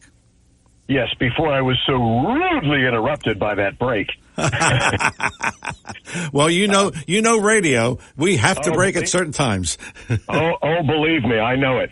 So, let me say, first of all, Robert Kennedy is not a conservative, but I can understand why someone would think that if you had to compare someone with a D to today's Democrats. I mean, John F. Kennedy would be considered a Republican today. Yes. The Democrat Party would reject summarily John F. Kennedy and even Robert these days. Yes. So by comparison, I guess he seems conservative, and I do like Robert Kennedy, don't get me wrong. So I was talking about Ron DeSantis versus Donald Trump. Now, Ron DeSantis is not battle tested like Donald Trump has been. Can you imagine what Ron DeSantis would do if he had to go through this 24/7 meat grinder that Trump has had to endure for the past 5, 6, 7 years? Yeah. Okay, Donald Trump is a born fighter. He relishes the fight because he believes he has right on his side, and he believes he has the majority of silent, voiceless Americans on his side. And that gives him strength to plow through. How long do you think it will be, John? Let's say Ron DeSantis starts rising in the polls, and it looks like he's going to be the inevitable nominee. How long do you think it'll be before Gloria Allred crawls out from under her rock with a half a dozen women who claim that Ron DeSantis raped them 25 years ago. Okay. Well, I don't know about that, but I get your point. Yeah.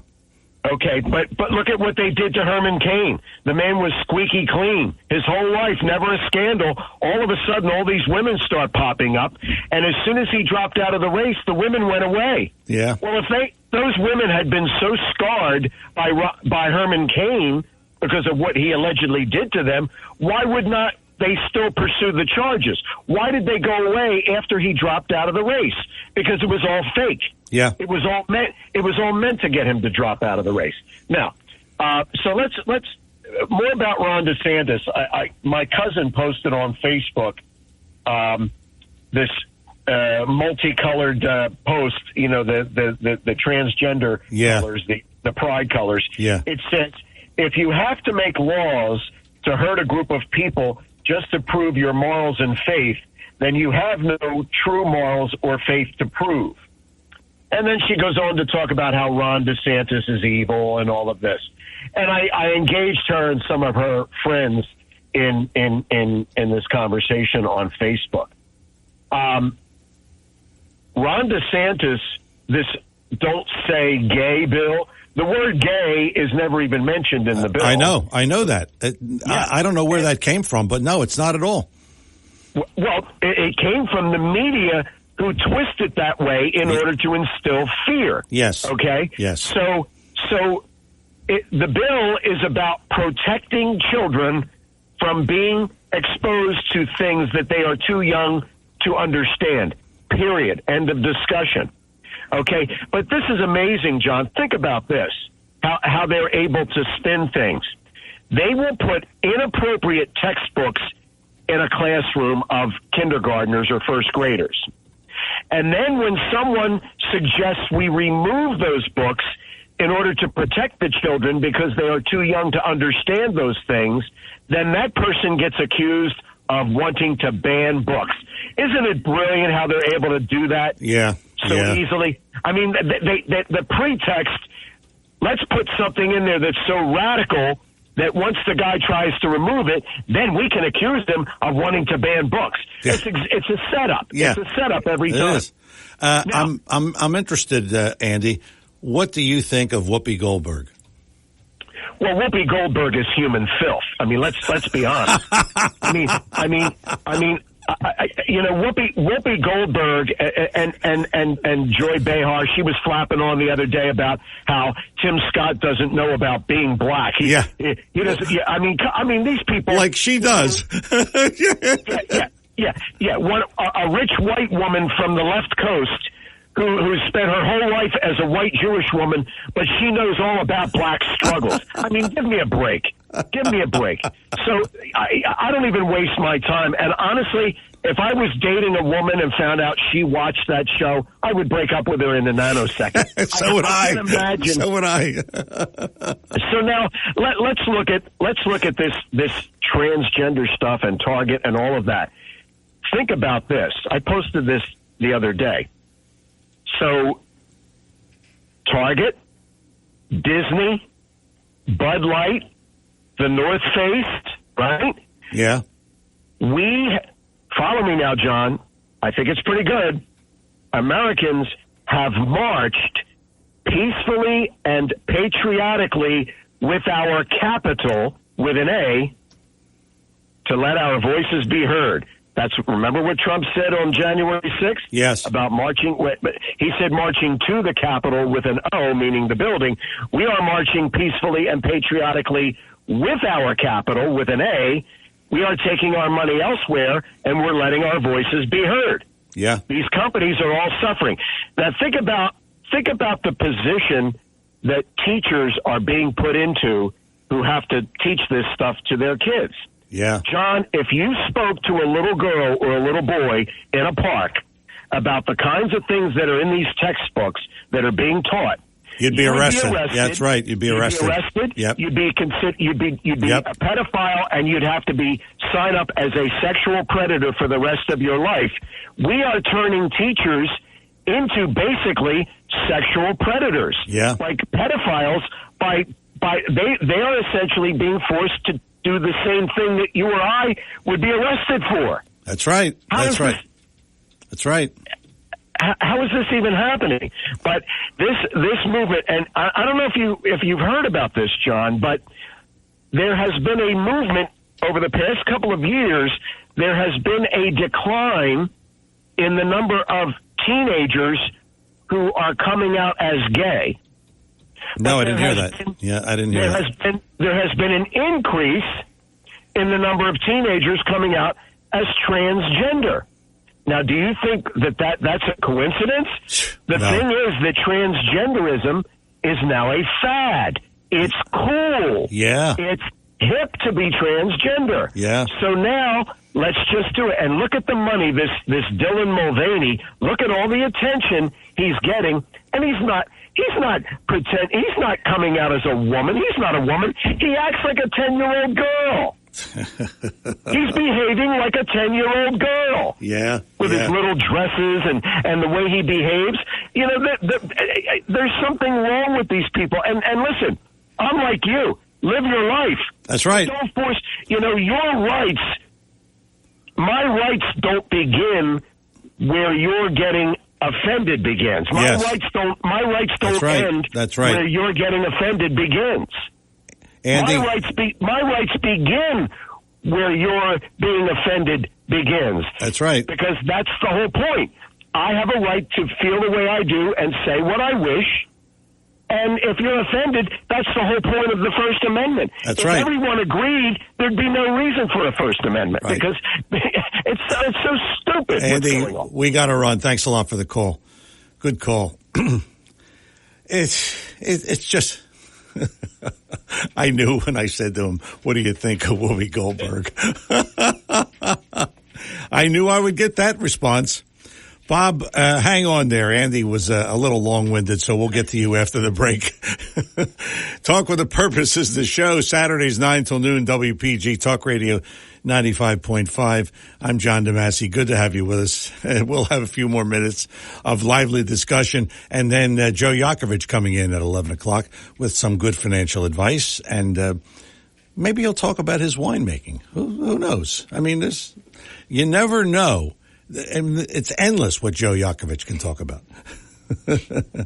I'm John DeMasi. We'll come back with more of Talk with a Purpose in just a moment. But first, we normally talk about this in our previous hour. But BF Mazzeo, of course, and all the folks at BF Mazzeo wish you a happy Memorial Day weekend. And remember why we are celebrating Memorial Day for those, of course, who have fallen in the line of duty over the years in the various wars and in the various military activities. We remember them here on Memorial Day. But here's the thing about the holiday weekend. Probably you're going to have a barbecue, right? And you're going to have some people over. So now you say to yourself, I got to do all this. I got to prepare. No. Don't even think about it. You contact BF Mazzeo, and they've got these sides for all occasions. So if you want to do the potato salad, the coleslaw, the macaroni salad, whatever it is, the fresh corn on the cob, you get that all from BF Mazzeo. You call them up and say, hey, listen, I'm having 20 people over. And they will put together the sides for you. It's that simple. I mean, they can't do the barbecue, but you can get the hot dogs and the hamburgers there. Sure. But as far as the sides are concerned, BF Mazzeo is the place to go. They're online at bfmazzeo.com. That's bfmazzeo.com. And, of course, you can stop in or you can call them up. BF Mazzeo, 601 New Road in Northfield. And, of course, this is the time of year you talk about summer fruits. Boy, I'll tell you, I had and I've been getting them every week since they've been out, the fresh Jersey strawberries. Boy, are they good. I mean, they're really good. So you want to check that out as well.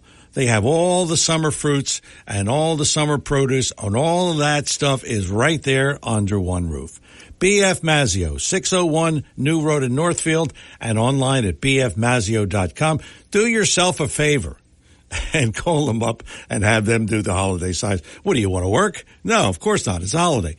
BF Mazzio, 601 New Road in Northfield, and online at bfmazzio.com. Coming back with more Talk with a Purpose in just a moment.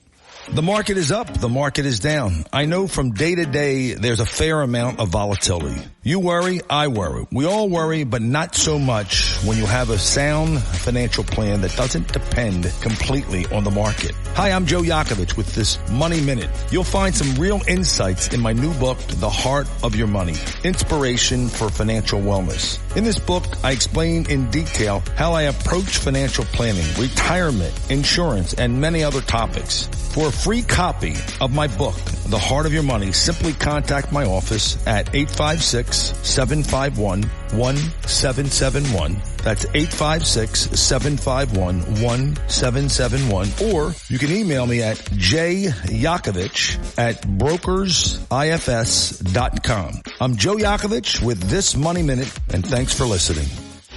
Your WPG Talk Radio 95.5 AccuWeather forecast for South Jersey. Clouds and sunshine, breezy this afternoon with high 76. Partly cloudy tonight, grab a jacket, low dipping to 47. Breezy tomorrow, variably cloudy with high 72. Memorial Day Monday looks mostly cloudy, a little rain for your Memorial Day services, high 74. For Tuesday when you get back at it, low clouds, high 68. I'm AccuWeather's Ruth O'Brien on WPG Talk Radio 95.5. Back here on Talk with a Purpose, 609-407-1450. He's been waiting patiently. Let's talk again to Bob in Cape May. Bob, welcome back to Talk with a Purpose.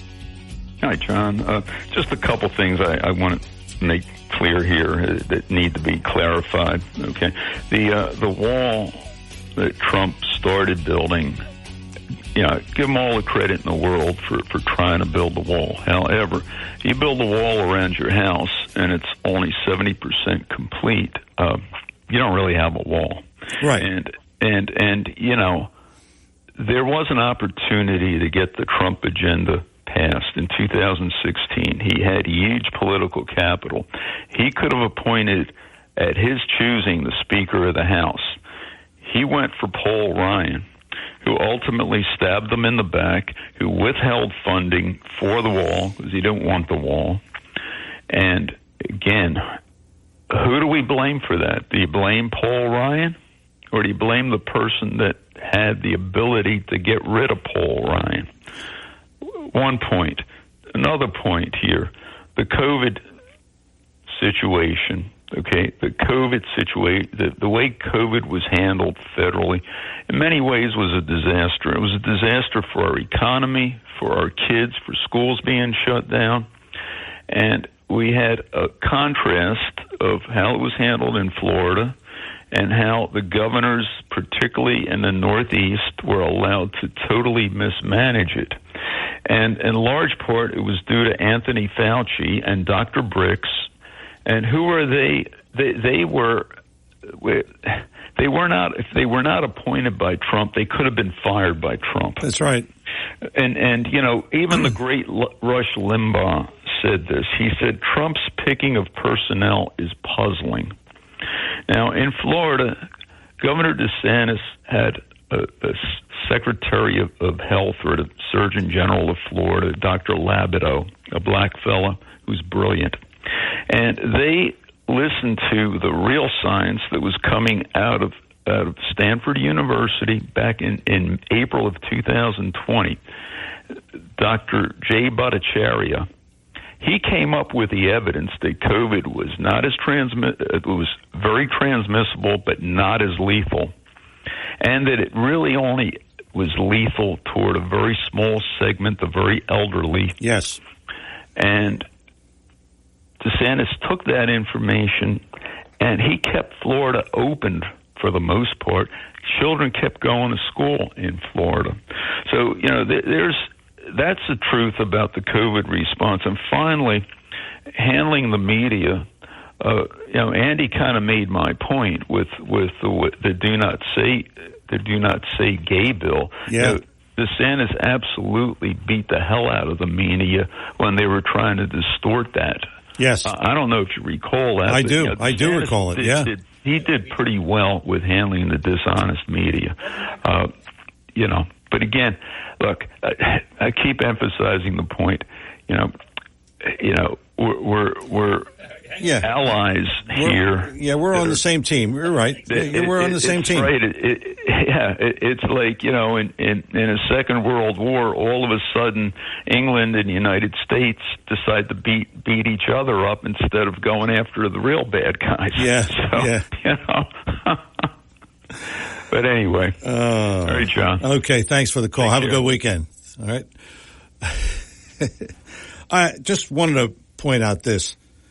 Another bad thing from the Biden administration.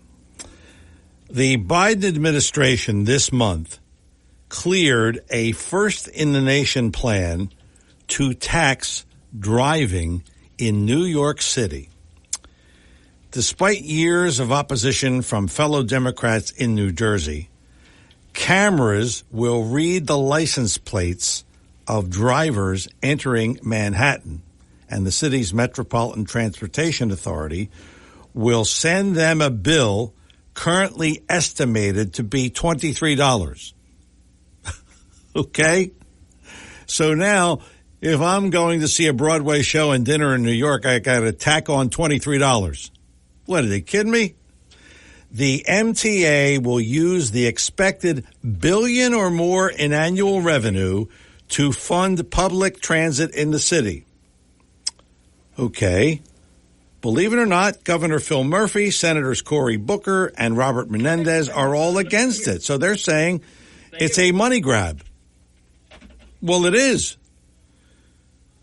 Will it happen? Well, New York, just like New Jersey, will automatically increasing tolls will never get enough money to support its excessive, wasteful spending. $23 every time I go into New York? Oh, boy. Oh, boy. Craig's back in Northfield. Craig, good morning. Welcome back. Well, thank you. And good morning, Bob and Kate May. Okay. I'd just like to say, Bob, okay, DeSantis is going to be like Romney. Okay? It's not going to happen. And then, Bob, I got to say, I need you to really think clearly. If you think that those Trump supporters are going to come out and vote for DeSantis, it's not going to happen. So where are you going to be with that? You're going to be nowhere. You're not going to have that. Well, what if he gets the nomination, Craig? It doesn't matter. You have to understand something, John. Wait a minute. Okay? Go ahead. You're saying that if DeSantis gets the nomination, well, then who are Republicans going to vote for? They won't listen. First of all, after what Donald J. Trump did, okay, for DeSantis, okay, when he wasn't even there for Congress, okay, the Trump conservative voters will not ever forget that. That's like, the backstab. Okay? You don't do that. Yeah. Okay, and so look, we've had enough of that. We've had that with Trump has had that with so many people that we're fed up with that. Remember Comey? Remember Strzok? Okay, remember Romney? Remember McConnell? I mean, how many more backstabs do you need? Yeah. So let's think about that. Let's clean it up here a little bit, Bob. I'm a little disappointed with you that you don't understand that part. Okay, that you're not thinking that far down the road that you're not going to get these people to come out. But don't you think, wait a minute, don't you think that DeSantis is doing this because he just wants to get the name out there and in 28 he's going to run? No? Not at all. No. Because, see, DeSantis had an opportunity to probably be the vice president. And I think you might agree that everybody thought that was going to be the tag team. Did you not agree with that? Yeah, it might still be. No, I don't think so at this juncture now. We're way too far down the road now. But I think that, number one, I think that everybody understands that we need a better, candidate that more the other side. DeSantis and Trump are too similar. We need somebody like who we had before who, when Trump slips, they catch him and they help him out with some words that get people to understand, the language that he talks. Somebody like Tim Scott. Well, Tim Scott would be very good. Yep, and I want everybody to know I don't think it's Carrie Lake at all. No, not at all. And I don't think it's the other woman that's very strong, conservative Trump person in Congress. I forget what her name is. Marjorie Taylor Greene? Yeah, no, I don't think it could be her either. No. It has to be somebody very smooth. Okay, I think, and I would like to see a woman. There's no question. But if it doesn't happen, it doesn't happen. But Tim Scott's very good. There's no question. Tim Scott's going to do a good job, but it could never be Chris Christie. It could never be Romney. No. These are people. These are Ryan people. And don't forget one thing. Remember Paul Ryan? Yeah. Well, Paul Ryan and DeSantis were very chummy in Congress. So what did Ryan do for us with the medical? Let me ask you that question, John. Nothing. I can't say it on the air. Okay. Yeah. Okay. You're welcome. You don't have to put block on me. But look, he did everything. We could have got so much more accomplished because we had the Congress, we had the Senate. But Paul Ryan blocked it. And, DeSantis is a Paul Ryan metaphys. And he's getting the same money from there. And why is he being pushed? Who's on the board of Fox, people? I'm going to keep bringing it up. Paul Ryan. Okay? So, the book money, the whole deal, it's a package deal. DeSantis is a package deal. So we don't need any more Bushes. We don't need any more wars. We need to get out of wars. Don't forget, Donald Trump built up the military, but he didn't use the military too much, did he? No. Why didn't we have to do that? DeSantis, that's not going to happen. You don't know that. You don't know that. I mean, wait a second here, John. It's all speculation at this point. No, it's not speculation. He was in Japan. He was in Israel. His reception was not like Trump's. You didn't even hear about it hardly, did you? No, but you can't. Well, when Trump goes to Saudi Arabia, he gets the King's Sword. He gets necklaces and people that are coming. Well, he was president. He was in the White House. Joe Biden. Joe Biden got a fist bump. What did Obama get when he went? Nobody was doing the things that they did for Donald J. Trump. You must admit that, because there was the respect. Yeah, you have to admit that. All right, I'm going to, just so you know, Bob, if you want to join us for the paid dinner, I think John's got a thicker wallet than we think, since we're not going down to Mar-a-Lago. You could possibly join us right here in Atlantic City. Well, is it true that you're thinking of going to Paris for the dinner? John, I told you I wouldn't beat you up. I'm not going to order wine. Okay. I'm going to keep it simple. We're just going to keep it like maybe our government should, and not do all the stuff that we shouldn't be spending our money on, but just the basic necessities. That's all we're going to eat on. Okay. Hey, Craig, thanks a lot for the call. Appreciate it. Talk with a Purpose is the show, Saturdays 9 till noon, WPG Talk Radio 95.5. We'll talk to Andy again, and maybe we'll talk to you as we wrap up hour number 2. Talk with a Purpose, Saturdays 9 till noon, WPG Talk Radio 95.5, 609-407-1450. Coming back with final thoughts in hour number 2 after these words. When it comes to you and your family's financial wellness, there are so many things to talk about. We could go on forever. To help guide you along the way, Joe Yakovich has written a book called The Heart of Your Money, Inspiration for Financial Wellness. In the book, Joe talks about longevity, inflation, retirement surprises, and many other topics. For your free copy of The Heart of Your Money, call the office of Joe Yakovich at JML Financial at 856-751-1771 or email Joe at jyakovich@brokersifs.com. For over 37 years, Joe Yakovich has been helping families throughout the area navigate the difficulties of a sound financial plan. You'll find Joe's approach to be different and not just the cookie-cutter methods that are prevalent in today's world. The path to your financial wellness and or retirement starts with a call to Joe Yakovich at JML Financial Group. 856-751-1771. 856-751-1771. Or email Joe at jyakovich@brokersifs.com. Joe Yakovich is registered with, and securities and investment advisory services are offered through Brokers International Financial Services, LLC. Member SIPC. Brokers International Financial Services, LLC is not an affiliated company. Chances are you've tasted the delicious fruits and vegetables from B.F. Mazzio, but didn't know it. That's because B.F. Mazzio has a huge wholesale division that delivers to area restaurants, schools, hospitals, and more. If you own a restaurant or run a commercial kitchen, call B.F. Mazzio's wholesale division at 609-641-6608. That's 609-641-6608. And don't forget B.F. Mazzio at 601 New Road in Northfield. Call 609-641-6608.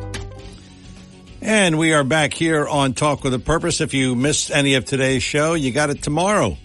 Talk with a Purpose replay, Sundays 5 till 8, right here on WPG Talk Radio 95.5. If you missed it or if you want to hear it again, you like it so much, that's what you do. Tomorrow, 5 till 8, right here on WPG Talk Radio 95.5. Perfect barbecue listening. She's a scum of the earth. That will go down in history as one of the great lines. Andy in Philadelphia. Andy, good morning. Welcome to Talk with a Purpose. Hey, John, thanks for taking my call. I'm actually visiting my small home here at the shore. I listen to you almost every Saturday morning. Thank you. Great. And so much great conversation. So many hot topics. I want to stay on target here, though, because there were so many great comments made this morning by your listeners. Last week, I listened as you discussed the windmill project. Yeah. And you could not get on last week. I mean, the lines must have been burning up. Yeah, they were. And I listened. You had a couple very smart people. You had a woman who was a lawyer. I happen to be a lawyer. Don't hold that against me. One of my many crimes. And the thought occurred to me, when I drive down the Atlantic City Expressway and I go to get off to come into Brigantine, I look at those disgusting windmills. Yeah. And they are absolutely ugly. They take up the view. They're terrible. The thought has occurred to me, and you've got a lot of smart people, much smarter than me, that listen to the show. I wanted to talk to the lawyer last week. It seems to me that when the government takes your property rights, and property rights are very broadly defined. They're air rights or visual rights. They have actually taken the rights of the coastal owners, and they have destroyed many of them by putting up these windmills. And I'm wondering why we're not challenging that under the takings clause. In other words, if you take my air rights or you take the view from my house, you've caused me financial harm. I would bet you if you did you've done an environmental impact statement that's been bought and paid for. If you did an economic study, you would find that Trenton is costing the coastal community billions and billions of dollars. That's right. And I'm just wondering why we haven't. Maybe we have, and maybe I don't understand it. Why we haven't challenged that in court? I mean, these things are disgusting from so many aspects. You know, with the whales, environmental. But, you know, they're taking your visual rights and they're impacting your community's value. And I'm just wondering, I'll listen to you and then I'll stay on. I'm wondering why we're not challenging that under the takings clause. The government cannot take any of your property rights without just compensation. John, thanks for letting me talk. It was a great weekend. Okay. Thanks for the call, Andy. This is, I read this earlier and a friend of mine sent this to me. They used an amendment to New Jersey's offshore wind law passed in 2021 that says local control is removed so that offshore wind projects can come ashore, and the law enables an offshore wind developer to apply to the Utilities Board for an order superseding local control over such projects. So that's the story there. Hour number 2 is in the books. Hour number 3 on the way. Joe Yakovich, and he's not here yet. I wonder what's happened. Joe Yakovich, where are you? Talk with the Purpose is the show. Saturdays 9 till noon, WPG Talk Radio 95.5. Hour number 2 in the books. Hour number 3 on the way. Don't go away.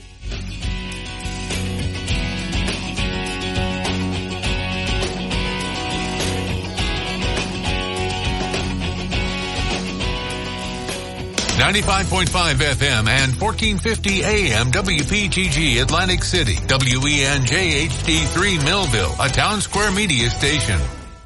WPG Talk Radio 95.5 presents Talk with a Purpose. Join the conversation by calling 609-407-1450. Now, the host of Talk with a Purpose, John DeMasi. So we just put out a call to Joe's wife. No, really, this is true. I said, where's Joe? I mean, you're always here. You know, he's here a half hour before, and he's making noises, and he's trying to come on before his time. So today he's not here, and we're sitting here during the news and saying, well, where's Joe? I will tell you, the traffic, I didn't realize it this weekend. Yeah. It backed up from Wellington Avenue getting here. I'm driving like an animal. Cops stopped me. I mentioned your name. I mentioned Chris' name. He don't know you. He knows Chris. Lets me go. I had to thank him. Thank you, gentlemen, from the... So Chris knows the police, but I don't. Yeah. Okay. So, maybe that's good. That's a good thing. But everything worked out fine. So we're ready to go. We're ready to go. I thought you were on the beach. No. Carving out your territory. No. Because this is what happens in the summer. Yes. Joe he'll be on the show. And then about 2 or 3 o'clock in the afternoon, Saturday, he'll say, I'll get a call. What are you doing? Well, I'm relaxing. Why? Well, I did 3 hours. You did 1. Right. I'm on the beach, and I'll tell you what, it's really nice out here. And, of course, it's 60 degrees, and I don't think that's nice. Well, thin skin. We got thin skin. But no, all good stuff, John. Now you're here. Yeah. And you have brought your obligatory... This is how we let him in the building, right, Chris? He brings us a bottle of his homemade wine. He brings us each a bottle, and this is fresh stuff. We made this a couple of days ago. We normally we don't. We keep it in a barrel for at least 1 year, then bottle it. This year we stepped it up a little bit because we had extra. This is a 2-year-old Cab Merlot blend. All California grapes. We process it from start to finish. We don't do the juice. We do the grapes. We crush, press, and we've let it ferment naturally with no preservatives, no additives. And then we bottle it, and I put a label on it when necessary. But you have the good stuff. Yeah. You have the stuff that will bring your hair back and make it dark again. Automatically. Hey, Chris, this is going to help you. Both you guys, so it's all good though. It's a great hobby, John. We've been doing it I've been going on 15, 16 years with a bunch of guys. They call themselves the Italian Men's Night Out and Vino dell'Amici. And we have a lot of fun. We eat, we smoke cigars, we make wine, we have events, but more importantly, we get together collectively and we make vino for our friends and family, and it's a great hobby. I'm having special company this weekend. And that's a special wine, so perfect. I'll be thinking of you when I drink this. You better, buddy. But I'm ready for you today. Okay. You're here, and of course, Joe is our financial guy, and I just wanted to ask you. Sure. Because a friend of mine heard you last time. Right. And he said to me, what does he charge for his services? Okay. And that's a legitimate question. So no. What do you charge? I'll start the show if you like for that, but we do mention when we're doing business with people, in our openings, we let them know at the end of that session with us, if it turns out they want to work with us, we explain in detail how we charge for services. Some we get paid fee for service. What that really means, and by the way, what I'm saying to you and our listeners, it's, we don't have a corner market on how this works, this stuff. On some monies that we use for the client, and we invest it for them, they charge anywhere between 75 bips and 1% on all assets. This is fee for service. This is in portfolios that are designed for low cost ETFs. So what happens is a lot of folks don't realize when they roll money over, if they rolled over into a traditional mutual fund portfolio, they don't understand that the fact that the turnover and the fees embedded in these accounts, they don't show up any place to be found. We are able to do that. So a lot of times you could be looking at, anywhere between 2% and 4% just to manage that portfolio. We're a flat rate of 1%. So we do very sophisticated, global, non-cookie cutter, sophisticated portfolios with our clients. The other type of things that we offer to our clients, and you've heard us talk about this, is the guaranteed type of accounts. These are indexes.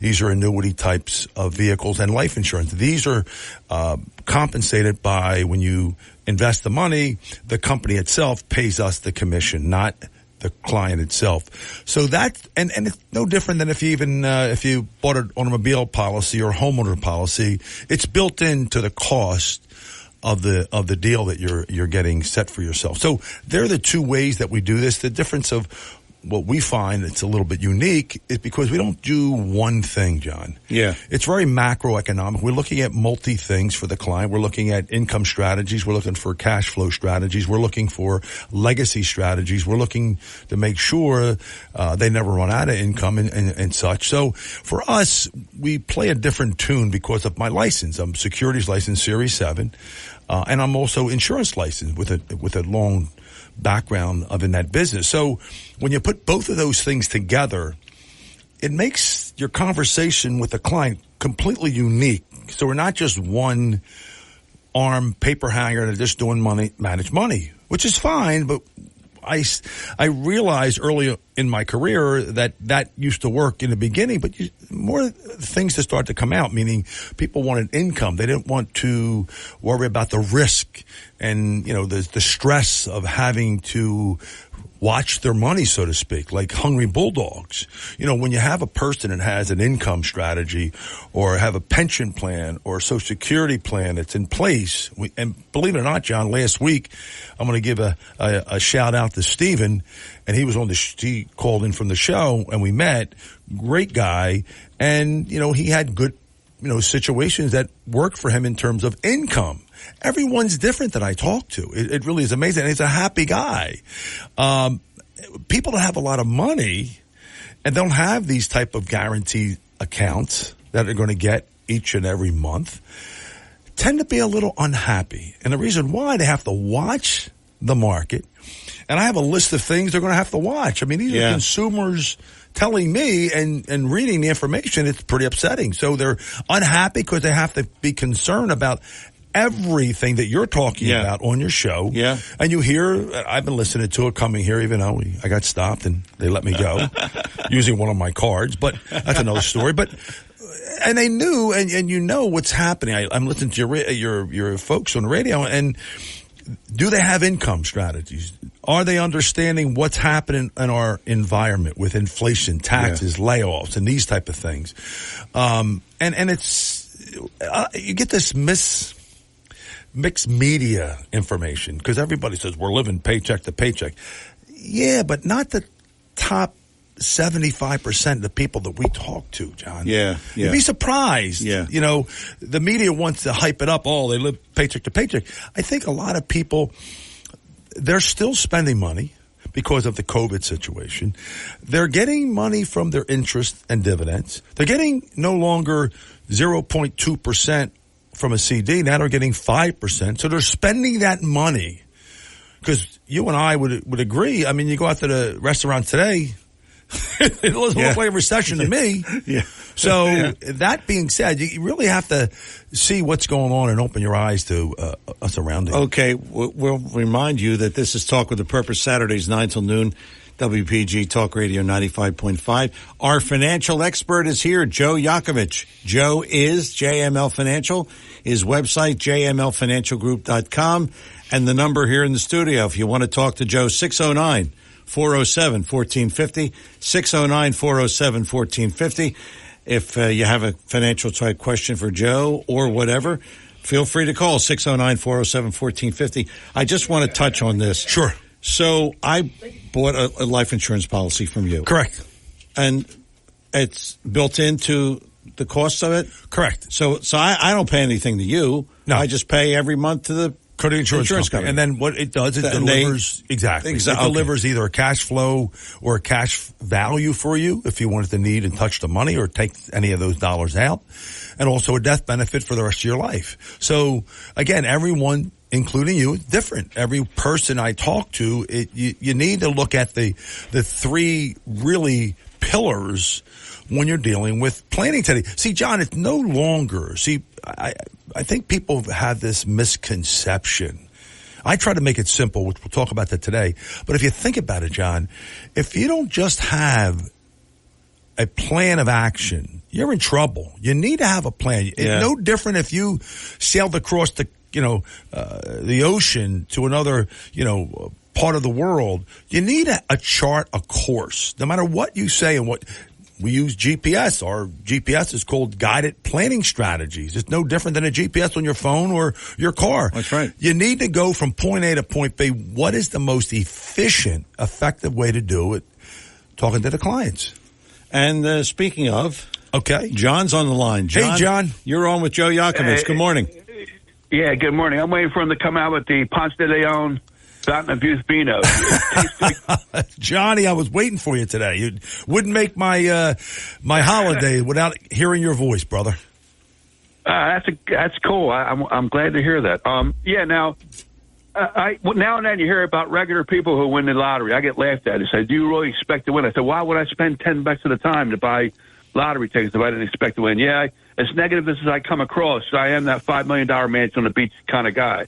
But you had said that the bank will insure about $200,000, but if you had like more than that, you had gone into some detail about insurance companies and how they take over from there. Could you explain that more? Yes, thanks. John. They use a different guideline as the banking system. See, a bank, it's a liability when you invest the money with them. People don't realize that because they can lend it out, 10 times. So there's no exposure to them other than saying I got $250,000 of FDIC to insure that. But now you're going to start to see issues of FDIC is going to cost more to insure $250,000, if not greater. You just saw that with the bail bank out. And we're not out of the woods yet here, John, with that issues with the banking system. I assure you, because when you had the Fed, our good friend Jay Powell, and I don't know if he was enforced at the time Trump was in, I don't think he'd still be there. But my point in madness is you're not supposed to have interest rates skyrocket that quickly. Because now, John, you're looking at anywhere between 6.5% and 7%, 30-year mortgage rates. So you're going to have a slowdown in the real estate market slowly, because that's the last thing that starts to take place. People don't realize that.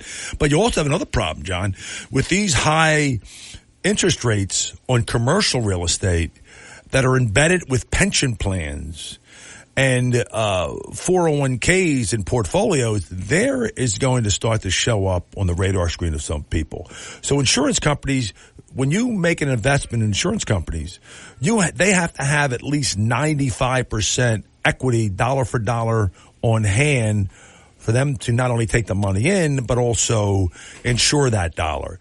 But again, John, it's funny that you're having this conversation, what you asked, because we're seeing insurance companies investing money abroad, derivatives. And there's the concern of mine, because what happens when we had this low interest rate environment and now starting to kick back up, some of these companies were concerned, like, how do I make a profit? Because we're real conservative when it comes to insurance carriers. So this is something that we look at and we use. We had him on a couple of months ago, Tom Goebel, and we're looking at transparency on insurance company. We call it the TSR, that really looks at the underlying investments of an insurance company.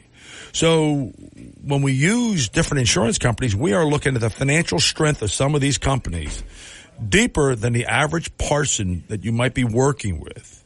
And that's where we make a separation. That's when we're reviewing what you own, and is that company you're working with, does it have big question marks under the surface of how they invest the money?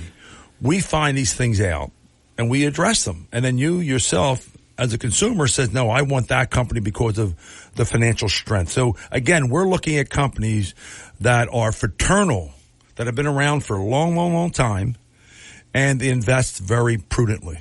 So to put this in perspective, sure, the insurance companies really have to have a dollar for dollar. Correct. Right? Much safer than the banks. The banks don't have to have that. Correct. And by the way, the problem you had with SVB and some of the companies, you had a run on insurance companies or run on banks.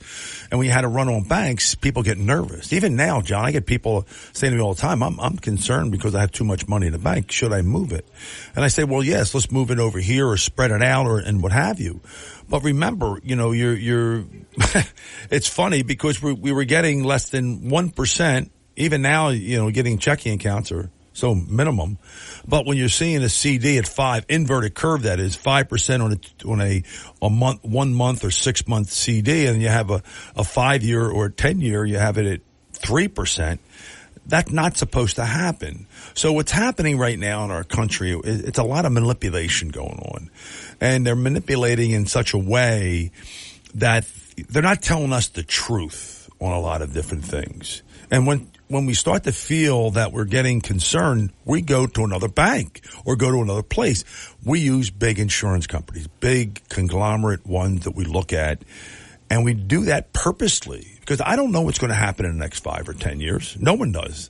But I know sure one thing. What I've seen over the last 40 years, I've just seen in the last, 40 months, if less, of all these things that are happening, from spending, from inflation. Can you believe it? We're talking about the debt ceiling. We know as a country we spend way more than we take in. This has to catch up to us. And it's starting to catch up to us now because the boomers are coming out. Think about it, John. Yeah. I mean, you think about healthcare, what's happening.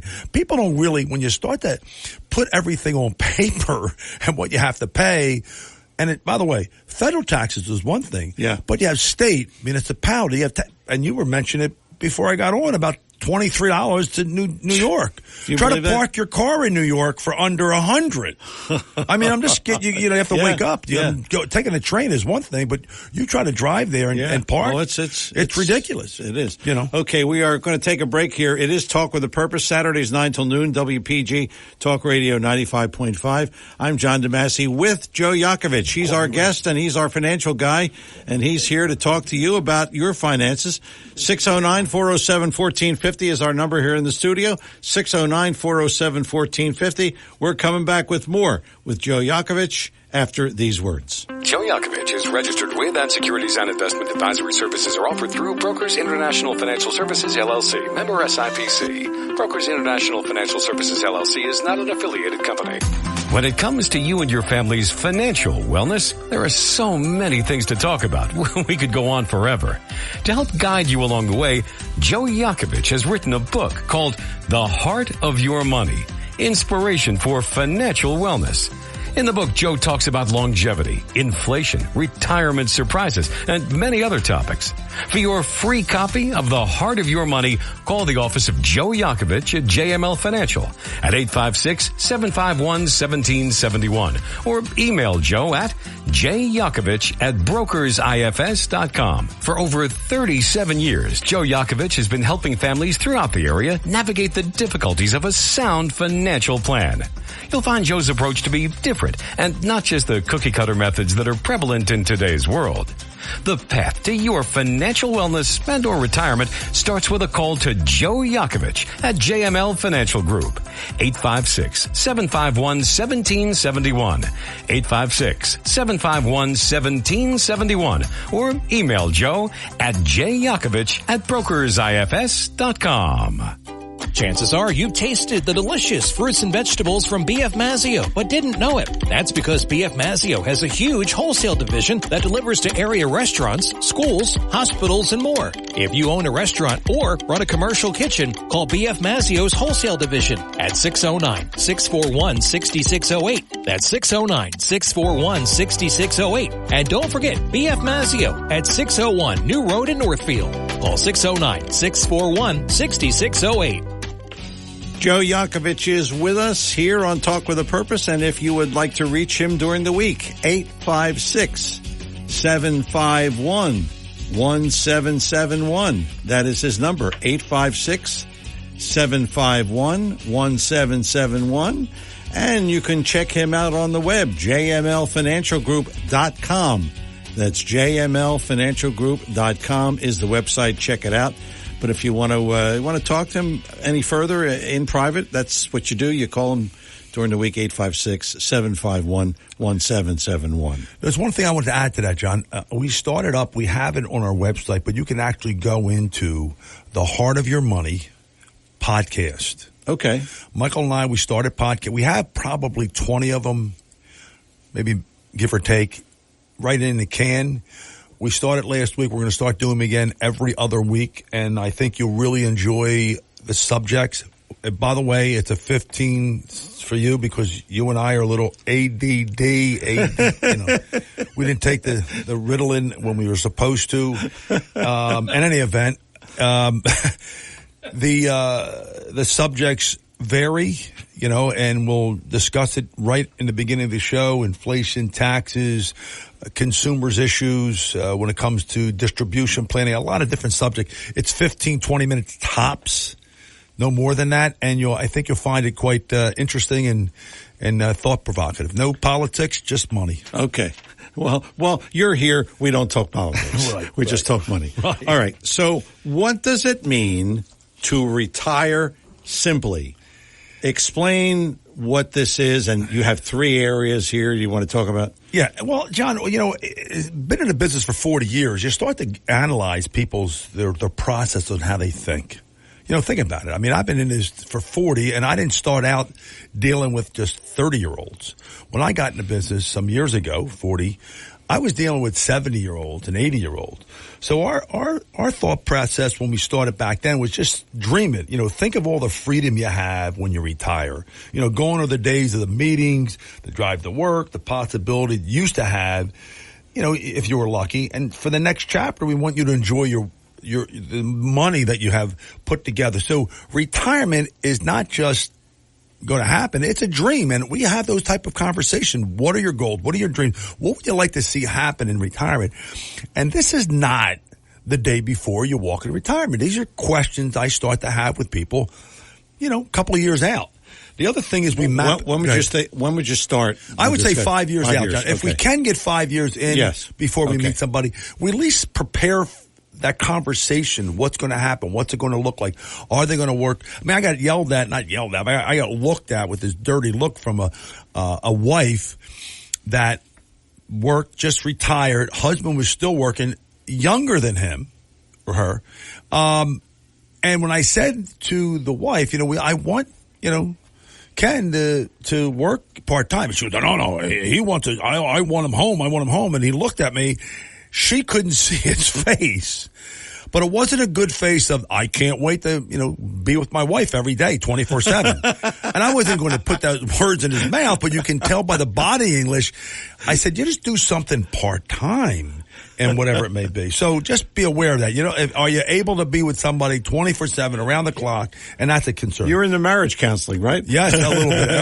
I'm a psychiatrist and a marriage counselor. You map it out. No one should attempt to cross the ocean without having a clear path. Neither should you take the approach of retirement planning, because the days of just buying a pension plan and Social Security doesn't work today. So you need to create a plan and dream that plan to help you have an ideal retirement, John. That's kind of what I do. That's a great conversation to have. I talk nothing about money. I talk about what will we do, every year, what your ambition is and so forth. And the third one, before we get this next call, I built this firm, JML Financial Group, to help answer questions about retirement that brings us knowledge and experience to help people build a custom. And I don't mean cookie cutter. I'm talking a custom plan that takes into account everything, John, to make the next chapter of your life really fulfilling. Even to the point, you've heard me say this and I've helped you with this, you have to have a good accountant. You have to have a good attorney to do good wills and power and the things that you need to have take place moving forward. So that's kind of what we do every single day. That's why, it's not working. It's having a bunch of fun. Dream it, build it, and map it. Okay. Sounds like a navigation. Similar to like our GPS theory. I mean, we're mapping it out, baby. Okay. So you want to get into each category here? We could. We have a caller now. No, he's back. He's back. All right, Tom, Little Egg Harbor. Tom, good morning. Hey, John. Good morning, Tom. Yeah, listen, I've been in the union, Local 54, 32 years. I don't know if I can retire because my pension is only going to be about $1,000 and my Social Security about $1,000. I'm 62 now. My wife, she still works as a Stafford Township bus driver. When she retires in a couple of years, her pension's only going to be like $400 or $500. So I don't know. I might have to work a little longer, but I don't want to. Spiritually, I want to stop, believe it or not. We're trying to pay our mortgage off within the next year or two. It's kind of rough. Okay, so you want some advice from Joe? Yeah, if you can. Go ahead, Joe. Maybe I should have him come over and talk with us. Well, that's probably the best thing, but let him give you just this is the radio version of his advice. Okay. Now, and it's a good point, John. I'm glad you mentioned that. I have to give a radio version because I don't know all your particulars. Right, you have to seal our finances. You got it. And there's a lot of deep questions I want to ask you. You mentioned it right from the get-go. You might not be able to. And the reason I say that, I don't want you to be house rich and cash poor, number one, because what you said, there's still some deductions there from having a house and what rate and so forth. The biggest concern, Tom, the number one concern is how much, if you think about it, when I asked you that, I'm going to ask you this right from the get-go, Tom. What is it going to cost you monthly to turn the key in your home to make everything work? From lights, from gas, from energy, from mortgages, from taxes. You add all that up and you have to give me a number.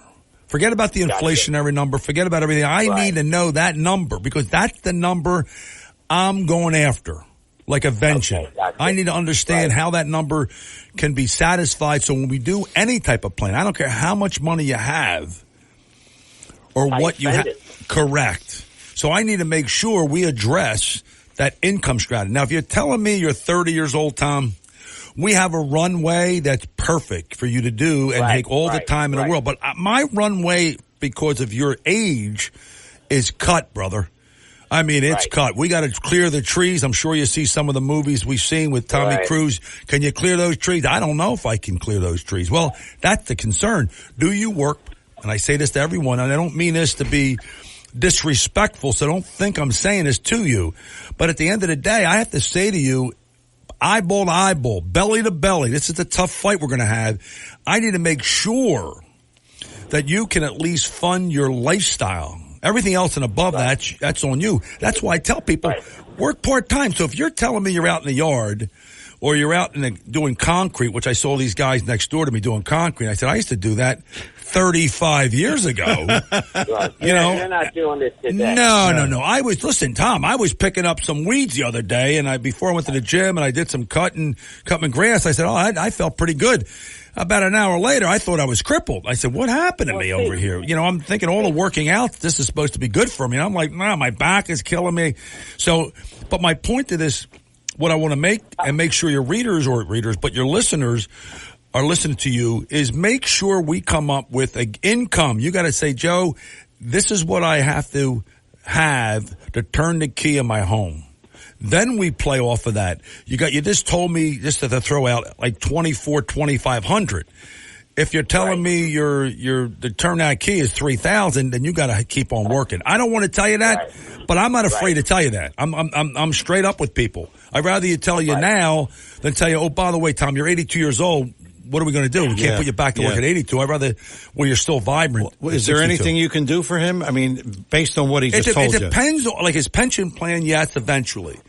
Stuff like that. And Tom, you're going to have to save your butt off. And what we believe is putting you in vehicles. See, that's the other problem, Tom. You got to be careful. Now, think about this, Tom. Again, going back to 30 versus 62. I can't put your money at super risk. No. I mean, and it's not because I don't want to, so don't misunderstand my question. My recovery, if you lost money, it's called sequels of return. That's in a fancy word. All it is telling me if you lost X amount of dollars, how much interest do I have to earn back just to break even? Right. So, for instance, if I say you lost 50% on a portfolio, and we've seen this happen just the last couple of, years, 50% you don't have to earn back. People don't realize, you only need to get 50%. No, you don't. You need to earn 100%. 100%, Tom. Joe, if you had $300,000 in the bank, yep, is that comfortable to live off of? You still got money coming in.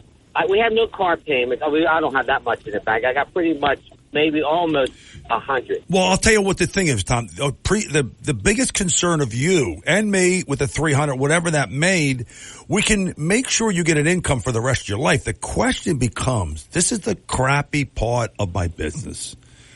If we're dealing with inflation, I'm not going to mention who did it, why, when, how they get. See, everybody on the phone, I'm listening to these guys, listen to John DeMasi. They're telling me information by looking in a rear view mirror. This is what happened. Okay, now tell me what you guys would do if you were in office. Put yourself in whoever's in office spot, Fed, whatever. What would we do? What should we be doing? Not what happened last year, last month, last week. What are we going to do moving forward? Me with you? Spending and produce. Well, you got to understand that. You got to say, well, Joe, I can't afford to lose that. What vehicles do you have? What strategies will not for me to lose money, number one. And number two, Tom, I'll tell you another problem. And this has never happened before. And because your age is 62, you kind of remember a little bit. You remember back in the 70s when you had high inflation and high taxes. Right. You remember that. Yeah. You remember now we have starting to have high interest rates, right? High interest rate. Before we had the same thing, but we didn't have what we had back then. Today we have this debt ceiling issue. We have printing of money crazy. We have inflation that's never been this way, John. We're so used to 2% inflation, suppressing it.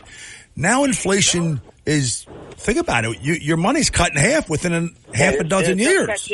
There's no catching up. You got it. So my question is, so how do I help you here? Take and invest your money prudently. Remember, it's more important of where your wealth is located, John, than what it earns. I have to try to make it as best as I can, not be taxable, get a decent rate of return, wait till this market starts to settle down. You will be investing in the market long-term, a portion, not a lot, a portion to try to keep up with that. But if you don't have a plan together, John, to make sure that you're taking from a plus account to live off some of that money and some of the things that go down and just keep it there or just break even, this is where we have a conversation year to year to year. Tom, what you should do is probably call Joe. That's the best thing. I am. I'm going to talk to my wife and get something together here. So. Okay. Thanks a lot. The wife has to be, but Tom, the wife has to be there though. She has to see. Yeah. This. Oh yeah, definitely. No board. I mean, people come in. Oh, I'm the guy. I can handle all. No, you don't. No. We work together. Good. That's important. That's good. Good stuff. That's good. All Tom, right. thanks a lot for the call. Thanks, good luck Tom. with that. 609-407-1450. If you have questions for Joe Yakovich, he is here. Joe Yakovich, our financial guy, our financial expert here on Talk with a Purpose. Saturdays 9 till noon, WPG, Talk Radio 95.5. I'm John DeMasi. More financial advice with Joe Yakovich after these words. If you're interested in driving one of the finest automobiles on the market today, then you'll want to check out all of the fabulous new and pre-owned Lexus at Lexus of Atlantic City. Lexus of Atlantic City, 3169 Fire Road in EHT. Driving a Lexus is like no other vehicle on the market. Test drive one for yourself at Lexus of Atlantic City. Whether it's new or pre-owned, you'll be more than satisfied. In fact, Lexus is consistently number one when it comes to customer satisfaction. Visit Lexus of Atlantic City, 3169 Fire Road in EHT. Or you can check out their outstanding selection of new, pre-owned, and L-certified pre-owned vehicles on their website, LexusofAtlanticCity.com. That's LexusofAtlanticCity.com. Or if you want more information, call 609-641-0008. Lexus of Atlantic City, now celebrating their 26th year in the area. A dealership that you'll enjoy. No pressure, no gimmicks, no hassle, no hype. Lexus of Atlantic City, 3169 Fire Road in EHT. And remember, always online at LexusofAtlanticCity.com. Your WPG Talk Radio 95.5 AccuWeather forecast for South Jersey. Clouds and sunshine, breezy this afternoon with high 76. Partly cloudy tonight. Grab a jacket. Lows dip at 47. Breezy tomorrow. Variably cloudy with high 72.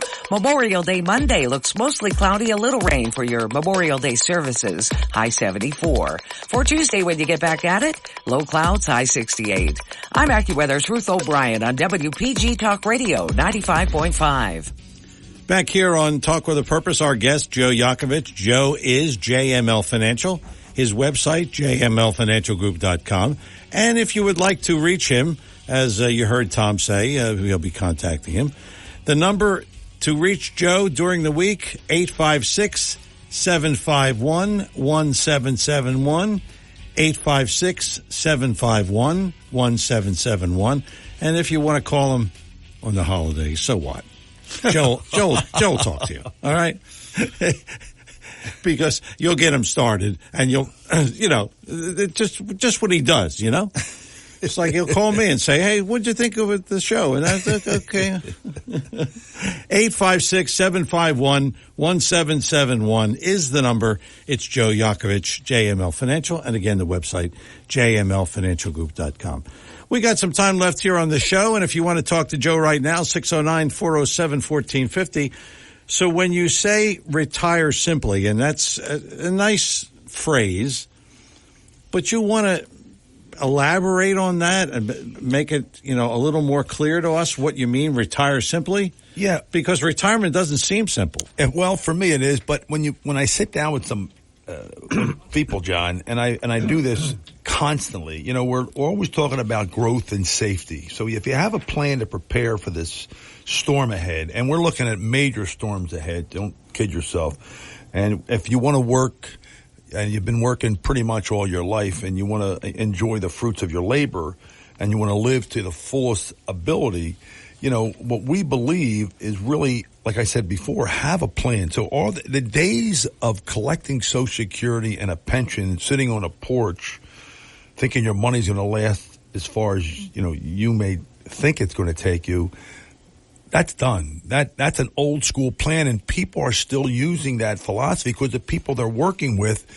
haven't got off their butts to really be proactive. This has been said now more than ever, John, about you need to be proactive in your retirement strategies. It's not what it used to be back in the day. There's a lot of different moving parts. There's a lot of different vehicles. AI, for instance, is another one. To me, if you look around, no matter where you go, it's upsetting to me to go in and instead of having a real person that I can talk to at any of these places, Shop and Bag or Acme or Home Depot or Lowe's, I have a kiosk. I have somebody machine doing this. And I turn to the people that are, kind of overseeing all these machines. And I say, you realize what's happening here? And they, what do you mean? They said, those machines are not paying taxes. They're not paying Social Security and Medicare. Do you realize that? Yeah. And realize what I'm saying to you. I need you to be understanding on this. And if you have all these people coming in from the border, right? Stay with me. And it had nothing to do political. When they come in, what jobs are they taking? Because already the AI have taken those jobs already. I'm trying to figure this out in economic mind and what I see, and people need to be addressing this for themselves and their plan. So you need to have a strategy, and you need to have, John, I think this is the most important part, I believe. Retirement today is not a guessing game, John. It requires a active engagement and a vision that you want, and you want a proper strategy to get you there. And you need to have an experienced partner to help you guide your way through this. You just can't have some schmo saying, go buy this mutual fund and go that. Those days are completely dead to me. That's why I don't have competition when I sit down with someone. Yeah. If you think about it, John, I'm sitting down with people today that are smart people and are afraid. I've never been in the business as long as I have when people are really afraid. I have conversations with people every day, wherever I may go, and said, you need to have someone sit down with you and put a plan together and go, give me your card. I need to talk to you, because it's amazing to me that I don't know what happened to our industry. Either we got too lazy or we're happy with our morals that we gave clients the information, and those clients are second guessing their people. If you can get them on the phone, that's even greater, but it doesn't happen that way because they're hiding out. Listen to me. I'm not hiding out. I'm here to make sure I answer every question. So for me, people ask me, well, Joe Yakovich, what happens if you retire? You know what, John? Can you see me retiring on the beach at Ventnor making phone calls? Your poor wife if you retire. No, there's nothing poor about her, but I always told her, I will tell, and I always I meant your. And I try to say, honey, and she said to me the other day, I love her to death, and she knows, and she's probably maybe not listening, whatever. But I said to her, honey, you tell me how much, and my son, Michael, how much do we want to do this? And if it's not killing us and we do it at a nice pace, we can help a lot of people. Yeah. Even on my workshops, I've gotten rave reviews, and people, I know nobody's ever talked to me that way. Why? I was always wondering why. I said, they're afraid, they don't read, they don't see the stuff that I see. The biggest concern, John, for me, you and everyone, and Chris included, making sure you do not, and I repeat, do not outlive your money and overpay the IRS or lose it to investments. They're the three things that can chop your legs off immediately. And what happens is you start to get stressful. Health issues come up because of that, John. Don't kid yourself. If those of you that are listening to me, let me tell you some of my little secrets. And people say to me, well, how can you live down in Ventnor? How do you like it down there in the wintertime? You know what I like it in the wintertime, John? I do a thing that I've been reading now called, I don't want to tell you this, the name of the book. It's called STFU. Okay. And we need to do less talking and more meditating and thinking about what we do and what we say and how we say it to people in general. And to me, that helps people when I speak with them about what they need and what they want and preparing to have a meeting with me. They need to be prepared. They need to have their information ready for me so I can know different than a doctor. Yeah. I mean, think about it. He's asking a bunch of questions. I'm going to ask you a bunch. But I don't ask questions, John, which is really cool. Financial questions. I answer questions like, John, where are you from? And how was it growing up in a household with money? Good and bad. And you'd be surprised, John DeMasi, even you will say things to me, how your mom and dad dealt with money. And I assure you, some of those traits went to the John DeMasi I'm looking at. No, wait a minute. Go ahead. I got to tell you this. Go ahead. My mother saved every dollar. Okay. And my father saved every dollar. I didn't save every dollar. So I didn't pick up any of those traits. Nobody in the family did that too? No. Really? It was just. Well, you're an oddball guy as it is. I mean, you were a rock star before rock stars were, a rock star. Well, that's what you say, according to you. Sure. But I got to tell you. Sure. This is off the topic, but it goes to having a financial advisor. Correct. Friend of mine and her brother invested, you ready for this? Go ahead. $500,000, $250 each. Okay. In this company Mm-hmm.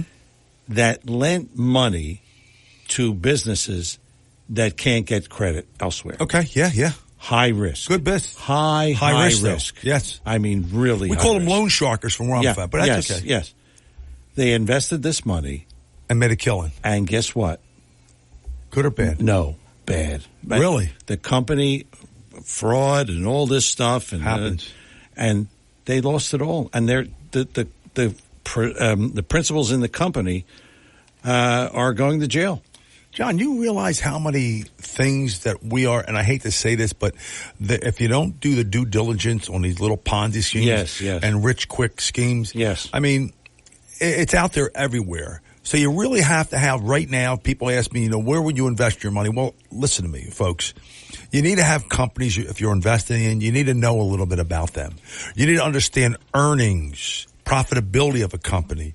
Because we're going to start to see we haven't seen it yet, but you're going to start to see some layoffs that are taking place.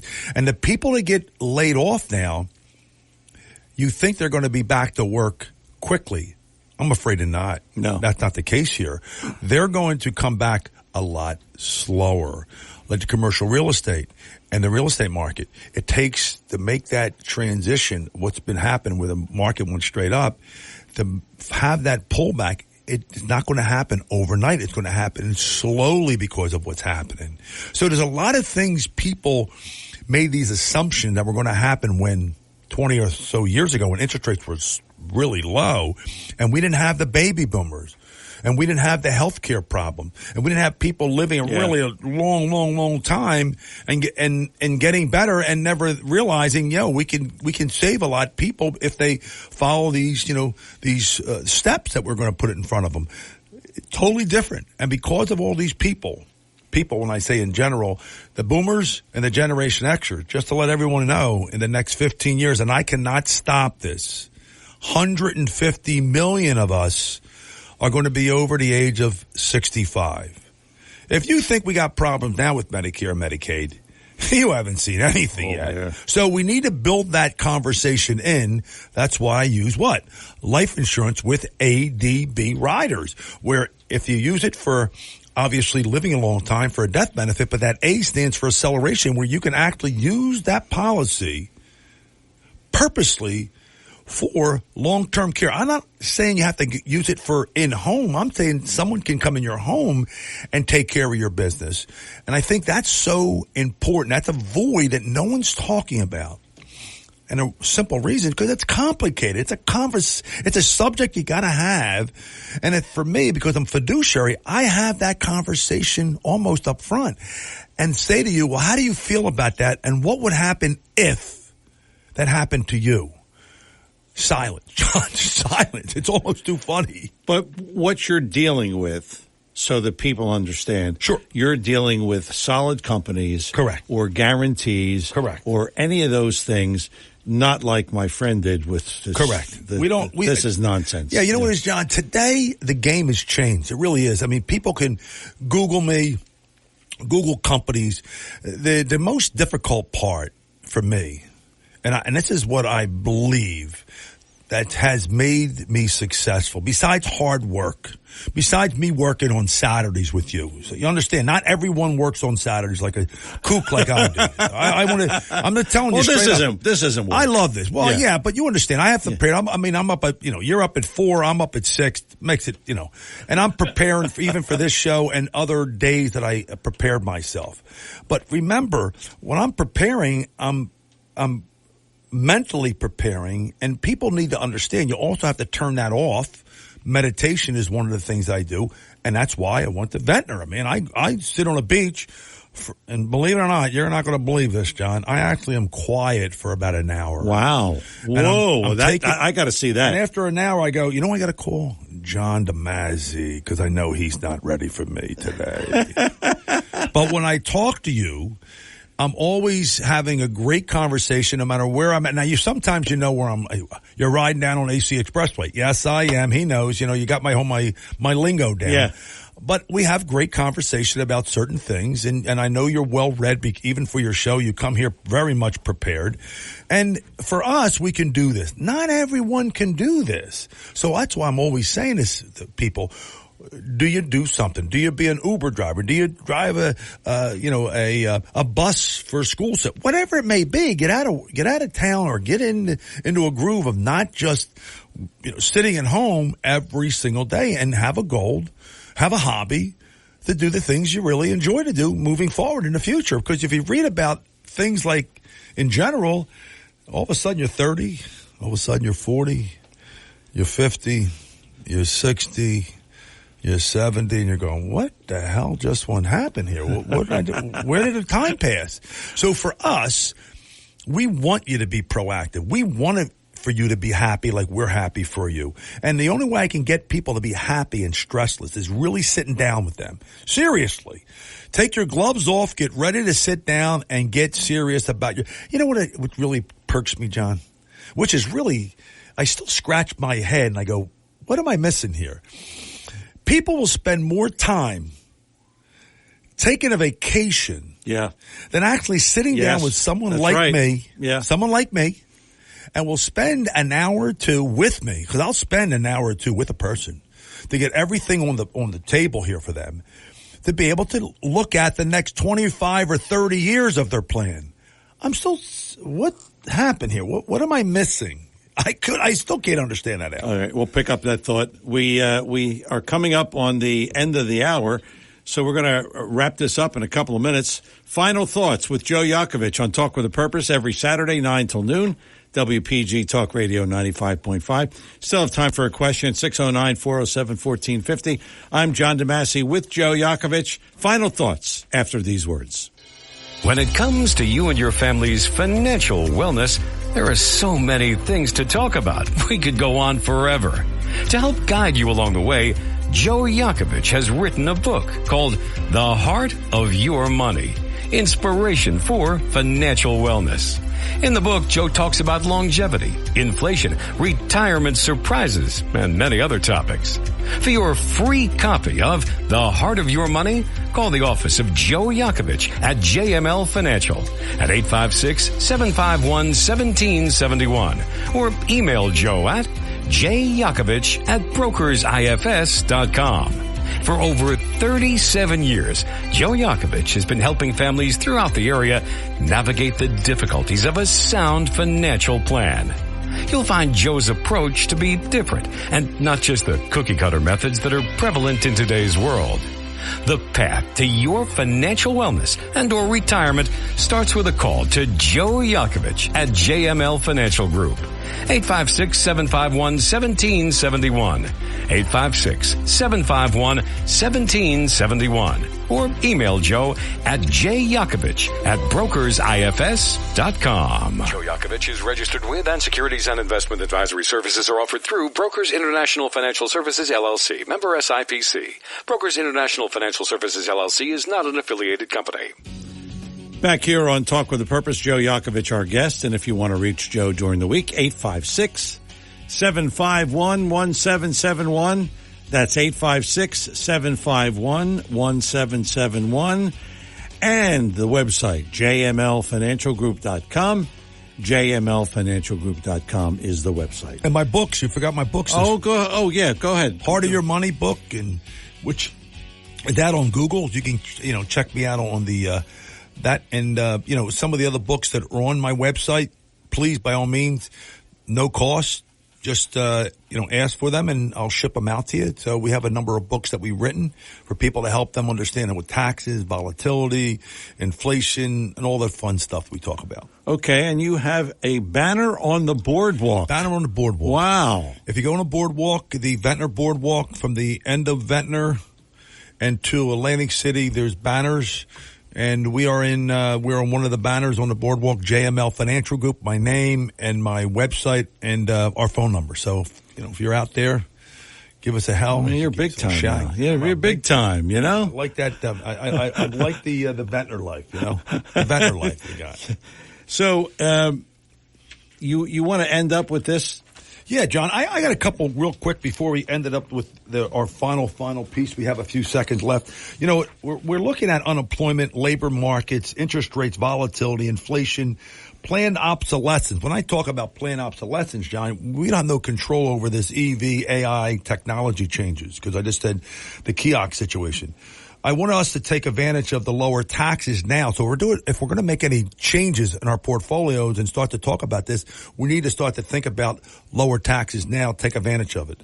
We have debt problems. We have energy problems, healthcare now and in the future, Social Security, when to take it, bank collapses. And by the way, we'll lose more banks again, bank crunches. This is a difficult financial crisis that we're dealing with, and for us, we want to make sure we put together what we call the GPS, which is basically stands for the Guided Planning Strategies Made Simple. So for us, we want to make sure we address, and make sure we have these things in place, especially guaranteed income.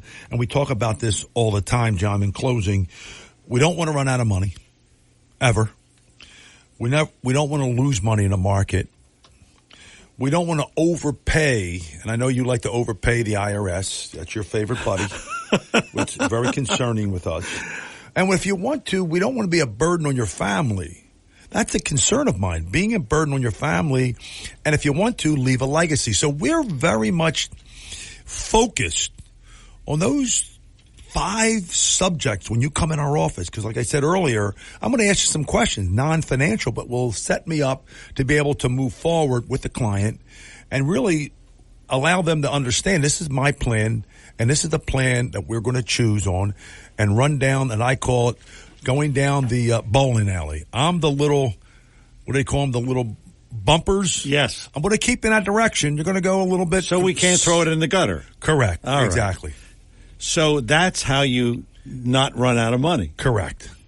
And how do you run out of money? Real quick. Well, being in the wrong spots, losing money dramatically, especially early on in your starting of retirement, that could devastate you. Yeah, that really will. not right, and not having a good income strategy, not knowing what the next steps are down the road as we move forward with this inflation thing. That is going to put the wraps on another edition of Talk with a Purpose. Thanks to Joe Yakovich.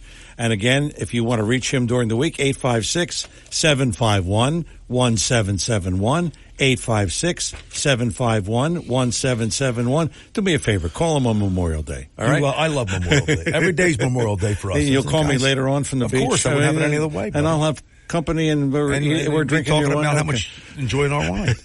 Right, I'm John DeMasi. Thanks for listening. Thanks to Chris Coleman, our program director and producer. Usually his excellent job, and he will continue to have a good Memorial Day weekend, and you too as well. I'm John DeMasi. Thanks for listening. Have yourself a great week, a safe, a happy, and a healthy one, and a happy Memorial Day.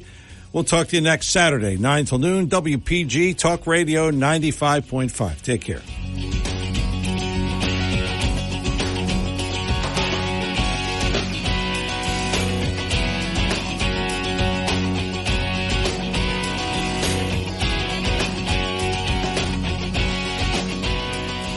The preceding program was paid for and presented by John DeMasi.